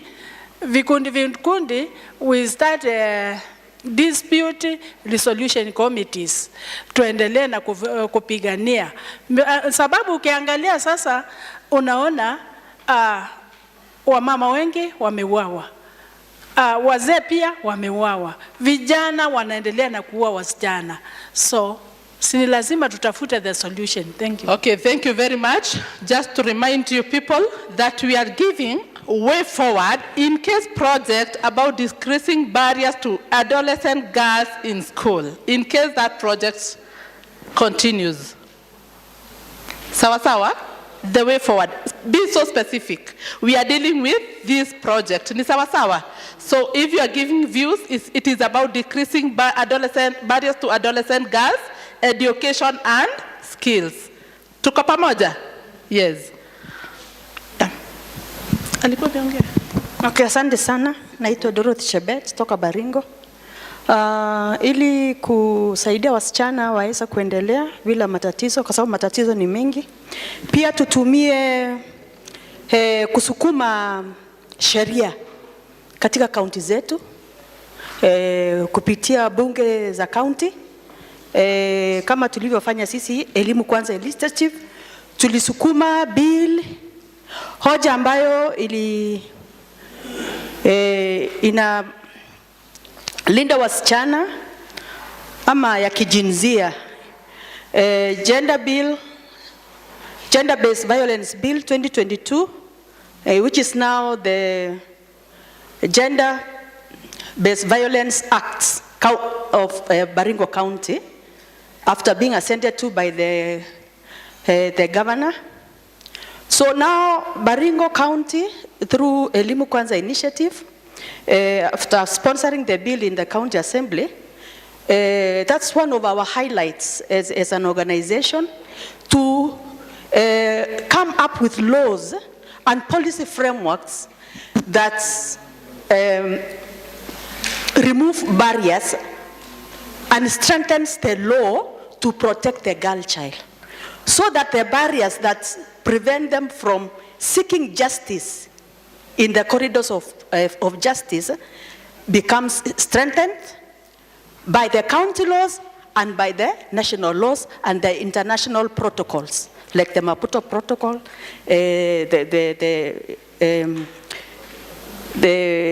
we have Beijing and others. So for me, that is what we should be doing. Let us look at the laws at the county level. Are they working towards the girl child, or are they strengthened? Because defilement is becoming a problem in Baringo County. Hapo ndio shetani amekuja na ameketi chini na ma-in-laws wake wote wako Baringo. Vile tunavyoongea sasa. Thank you very much, Dorothy. Shetani tumkanyange, kanyanga shetani. Dorothy amesema shetani amekaa hapo, sawa sawa. Si tukanyanga shetani, kanyanga shetani. Ai jameni, alikuwa ni mkola deal na yeye. Kwa nini amumkanyangi? Aya kanyanga shetani. Very good. Our sister, you already have the mic.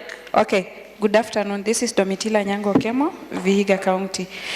Yeah, if all goes well, and I'm really praying that the project continues, what I'm just thinking, we should not forget, we should go this direction when it comes to matters, adolescents, gender intersectionality, and especially the forgotten intersex children. Thank you. Okay, sawa sawa. Wacha tu huyo mwenye ako hapo next, kindly. Kuna, I'm so persistent. Thank you. Again, my name is Frida. As a way forward, I would suggest that we leverage on more partnerships because there are very many local CBOs that are working at the grassroots. We could maybe form like a community of practice. We see what they are doing so that we are able to follow. There are some that are having gender champions, there are some that are having male champions, and so many other things that we can learn from them. Thank you. Wow, thank you. That's a very good proposal. Pale mwisho.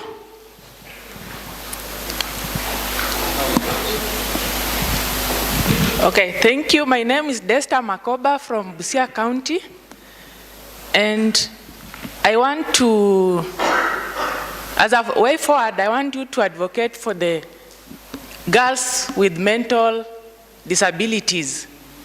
In most cases, we look at disabilities in terms of the visible disabilities, the physical, and maybe the hearing impaired and the blind.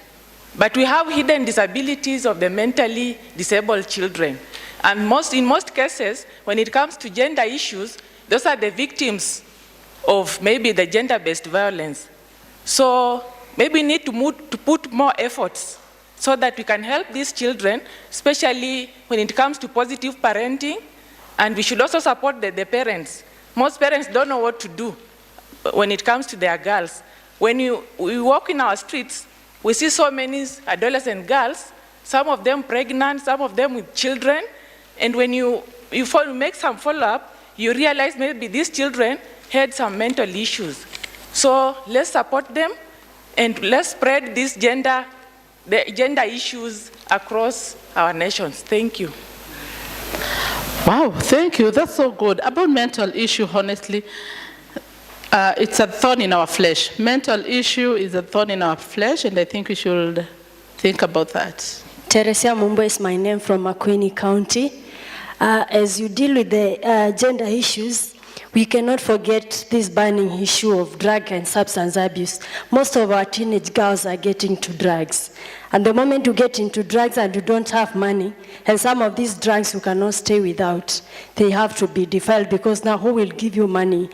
So as you do the gender issues, please consider the issue of drug and substance abuse. Thank you. Asante, we are wrapping up. I hope hiyo roho hakuna mtu mwingine tumefungia. There is only one person hapo ndiye anamalizia hiyo roho, haturudi. Ni sawa sawa. Any burning, enye unajua ukichoma unaweza tuchoma, kindly. Okay, my name is John Ekomlokwa from Turkana. Deal with the Turkana Children with Disability Organization, a co-founder. My question goes to empowerment for these vulnerable children or vulnerable girls in the side of financial inclusion. Yes, thank you. That row we are done. Sawa, we are wrapping up. Kuna moja tu pale kwa hiyo row, the last one kwa hiyo row. And then we come to this row. This row, let me see. Hi everyone. My name is Collins from CISBRO Foundation. We are new, we are getting to understand, but there are some programs that we are doing that is attached to gender.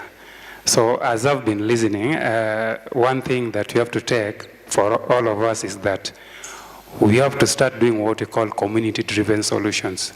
And community-driven solutions is whereby we interconnect from different sub-counties, we do joint activities. Somebody have just talked about the 16 days. We have had the World AIDS Day, but now we are entering into a new year. What are the plans that we have within our sub-counties that we can interlink so that we can drive what we call youth-driven solutions? Second thing that I've seen during the talk, we have talked about primary, we have talked about junior, we have talked about senior. What happens after that? Because during all the sessions you have not heard. You have mentored somebody from childhood up to senior. Would you like to know what will happen after that? Because you might get these people, they'll be worse because they are not able to proceed beyond senior because there's no that support. So I think also that perspective, you can bring it into that link so that we can have a full pathway for these young people. One day they'll be alumni to our organizations and to our schools since we have supported them fully. Thank you. Thank you very much. There was a hand here, kindly hapa. Hiyo row we are done na tunakaribisha mgeni. Situmpigie makofi moja ya kumkaribisha. Welcome home. You said your organization is new here. Welcome home. EYC is our home. So ukifika kaa chini, relax and enjoy. Thank you. My name is Peter Whitty, and way forward is there are some disposing factor to both genders.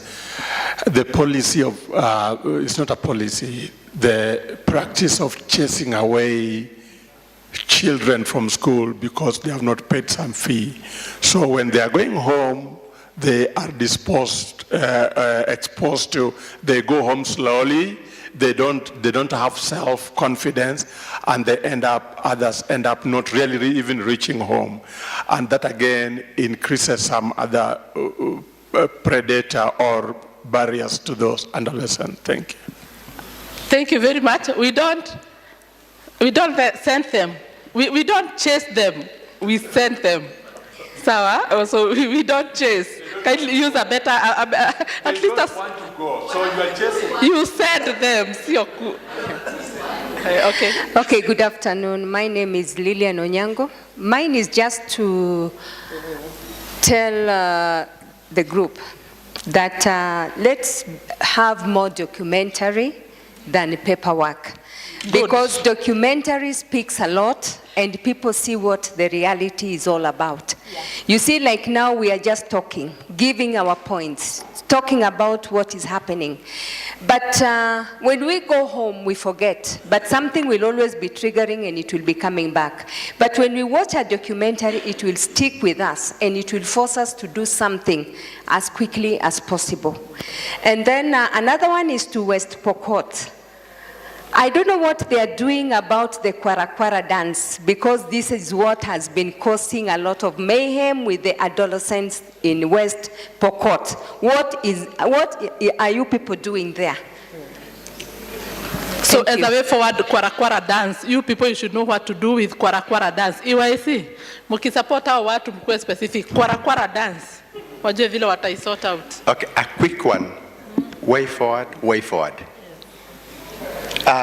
Based on the submissions from the talks that have gone ahead, and especially what Mary has said and my neighbor here, the takeaways or the takeaways that you've at the proposals that have been made, I would urge that another way forward is to invite interventions so that issues like doing a research on critical issue of FGM can be addressed adequately. Thank you. So we need to rally behind the way forward for interventions. Even if your program will pause kidogo, we have those who are starting. So you can take it up. Thank you. Asante sana. Tulikuwa tumebaki na very specific people. 1, 2, pale nyuma one of them, na mmoja pale. Kwa hiro hatukuwa tumemalizana na this row, so we had one person there, alafu tukuja tukirapa hapa tumalizie. And I'm requesting hapa tukuwe na only 2-3 people kwa hiro. Okay, thank you very much, Susan. Mine is very short. About the way forward, there's something my brother there said about gender confusion, whereby as if a girl may be confused if she's a girl or a boy. And I know as activists, we want something to be being activist about. I think it's very important to actually, and we have to also look at it as parents. How can you imagine if your child is confused? Maybe she's a girl and she's thinking or slowly transitioning into a boy. And it's something very, very important to consider, because maybe most of us here are old, so you may not know about maybe gays, lesbians. It's very, very important to know that nowadays even schools, girls' schools, there are such cases. In boys' schools, there are such cases. So we need to also think about that. And if possible, it's better to be in my view, it's better to be an activist against such vices, because it is a vice. And the problem now comes if the issue of hermaphrodites. For example, he mentioned that a child can be born with 2 sexes and stuff like that. So it's important to actually look at a way of handling this, and maybe also have a focus area against it, not in any way having a safe space for them. I don't think you can have a safe place for people who are being, confused in their gender. And that is something that we should be very careful about. And if maybe I can talk to you as parents, mungangane mshikilia watoto wenyu wasikuwe confused with their genders. Asante, pale tupatie mtu mmoja yule mwenye alikuwa ameinua mkono sana. We are wrapping up in the next 3 minutes. Well, so 1 good minute kindly. Okay, good afternoon. Afternoon. My name is Stephen Oduor from the Girl Agenda, but I'm also a journalist with the Nation Media Group. I believe the biggest conversation that we are supposed to be having, and with regards also to this project, has not started yet. In as much as we are dealing with the adolescent child, especially the adolescent girl is more attached, or should be more attached to the parent than she is attached to other members of the public. When I was growing up, I grew up in a family where my mother was a nurse. My mother would teach me about condoms. So how many parents here can actually come out with a condom and start teaching their boys about a condom? How many of the men inside here know about the female condom? How many of them do know about it? So it's a conversation that we are not having at home with our children, and that is why we are ending up with children that are getting pregnant. This same conversation is supposed to be happening in church. In church, we are preaching about fornication, but we are not telling these children what fornication is all about. We're just telling them what the Bible is saying it's a sin. But how is it subjecting them to future traumas? We are supposed to be speaking to these teens in church, and when we conceptualize that scripture in a way that they will pick it and will use it in life. We are having a case whereby the conversations parents are supposed to be having with their children are not happening at home. And that is why our children are experimenting outside there, things they're not supposed to be experimenting at an early age. So I believe that next, as we are moving forward, this conversation should not just be with the children alone in school. Let also bring the parents on board so that we can have a genuine conversation on sex education. Thank you, thank you, thank you. Point home. Point home. We have someone here. Yeah. Kindly, kama ulikuwa umeongea ukubali tu tumalizie. We are wrapping up. We are already past time. No, we have only 2 minutes. So kindly nikikupita unielewe. Thank you so much, Susan. My name is Peter from Machakos, and looking into future projects whereby we are looking at a girl child. I know many of these girls are from vulnerable backgrounds, and one of the things that we need to keep on thinking about is to think about trauma-informed care as a service model. Because one thing that we know with trauma-informed care as a service model is that it acknowledges the impact of trauma. And then one of the things that we also need to be careful about is even thinking about the attitudes, the practices, and the language that we use that may trigger trauma, especially for youth, that is the girls, that have gone through some traumatic experiences.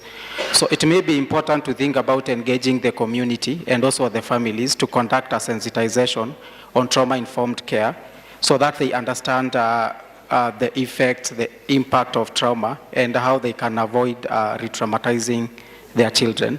I know there have been submissions around mental health and some of the things that need to be done, but again, looking at practices, attitudes, and also the language that the parents, the community is using, especially to girls that have gone through exploitation and also abuse. That would be really critical. Thank you so much. Asante sana, asante sana. Kuna mkono ulikuwa hapa. No, this one here. Sirudi kwanza mwenye alikuwa ameongea kwanza ndio tuweze kupatia kila mtu tunamaliza. This gentleman here. What's your name? Hussein? Wilson. Yeah, Wilson. Yeah, Wilson. Before I give it to Wilson, I'm Edith Njeri Kera from Kiambu County.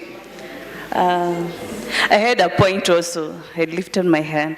As much as you are talking about discrimination, kindly let's continue supporting the girl child. The girl child is more vulnerable than the boys. So, yes. If we give too much attention to the boys, we forget about the girls. Tunaweza kuwa na shida in future. Thank you. That is a way forward. No, kila mtu ako na right ya kuongea na kutoa views zako, because it depends with counties actually. From where I come from, men are still kings. Unasikia king? So unasikia anakuambia siendi na wewe sherehe, hujakatwa, niletee mtu ama nijitafutie. Sasa na unamwambia pole, umepata mgani huyo wa mama fulani hakuagi mzuri. It depends with the counties. Ni sawa sawa? Yes. So continue. Okay, thank you so much. Langu ni kusema ya kwamba haya yote ambayo tunazungumuza tunazungumzia mtoto ama watoto wetu na elimu yetu na maisha yao ya baadaye. Kwa yale yote ambayo tumejua, tunaziweka chini na tutumie hawa watoto wetu ili tupate ukweli. Jinsi nimesikia dada wetu kutoka Kakamega amesema, ukikaa na mtoto atakwambia mimi naishi na mamangu na huwa namtamani. Hiyo tutapatia good data na vile tunaweza wasaidia. Si yale ambayo tunajua kuhusu watoto wetu na tulete on board. Tuhusishe watoto wetu kwa haya yote as way forward ili tupate ukweli wa maneno yale ambao wanapitia, na hiyo tutatibu the root cause. Hiyo ndio way forward. Asante. As we wait for Daisy, tutapea wale wawili. As we wait for Daisy, kindly na mtu. Oh, she's already here. Daisy is already here. What do I do? It's already time. Do I talk? Oh, it's me with the mic now. I'm Candy from KICD County, where this FGM is done in a high rate, and I'm so much concerned as a mother, and they do it in the term of birthdays. We have so many cases of the FGM, and when we try to follow up, most of them are aunties, grandmothers, and when we take them to the chiefs, they really cry and say, "You are my daughter. Where do you want to jail me?" I request you, my sister, you are a neighbor there, Naroko County. You help me, assist me for this. You come to my county and assist me in counseling and help me to follow these cases. You know, when you are new there, you can do it better than me. So I request, I welcome you to my county. At least assist me for the cases and stop this, because even the children themselves, they abuse each other and avoid companies because one tells the other that you have not been cut, so we can't share anything with you. Yeah. It is really done in a high rate, especially this month of the year. So it's a big cry. I'm so much concerned as a mother, and especially in our village. Please come on board and assist me there. Point home. Thank you for that. A humble request. Sindio? Na mtu akiomba si anapewa. That was a very humble request. Asante. Okay, Amani from Tana River. Mine is just a comment when it comes to the data. We know statistics is everything, but we always have a gap, especially when it comes to cases like rape or defilement. We've seen that there's a gap. The statistics that are there in the hospital are not the same with the police station and also our court system. So way forward, I think that we are supposed to come up with a system to ensure that all our data are integrated in all those three parts. Oh, thank you very much. Last but not least, mpatie kindly. Let me persist sana, and then kindly give him. I think he's there.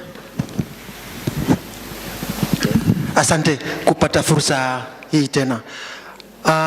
Nahitaji kuongea juu ya ukeketaji wa watoto wa kike, ya kwamba mara nyingi tukiongea juu ya ukeketaji tunaongea tukilenga wanawake, tunawacha wanaume. I don't know whether you guys are informed, it is the men who encourage female genital mutilation. It is the men. Wanaume ndo wanaendekeza ukeketaji, kwa sababu ya kwamba instead of referring to it as FGM, men refer to it as FGD.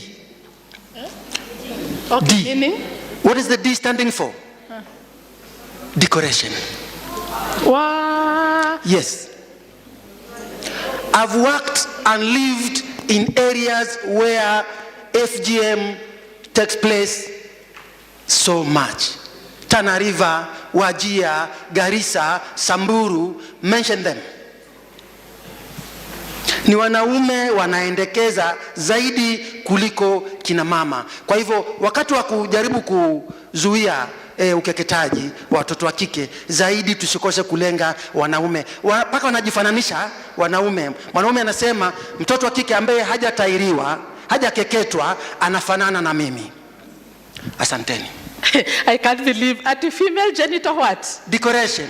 Decoration. What are you decorating, my friend? Hata imenishikisha moto na sababu ya hiyo siongei tena. I'm done. Imenishikisha moto. Female genital can never be beautified. I'm done.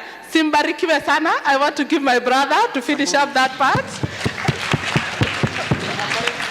Hey, naona mnataka pesa yote iende Narok. Wacha nivutie Vihiga kidogo. In finalizing, there are just one or two things I would like to highlight about Vihiga that we have been able to do as grassroots CBO. One is the issue of gender. Is it a national government function? Is it a county function? Vile tulianza kulikuwa na vita kali kati ya national government and county government, but tumeweza kutuliza kidogo on the issue of collaboration.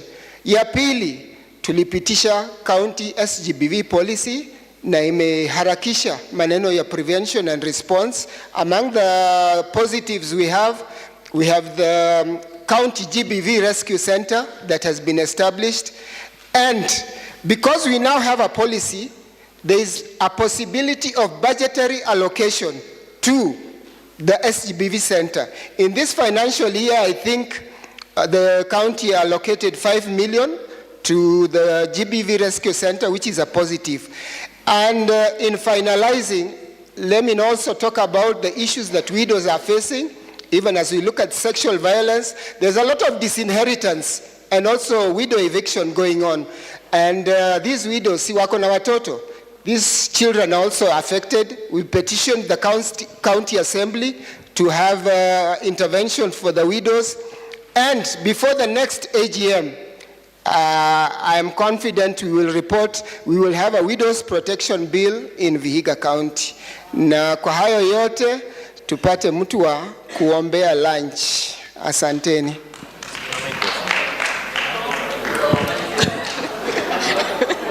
Anasema uombe, wewe unajua kuomba. Wewe ndio umenominatiwa. It's a gender role.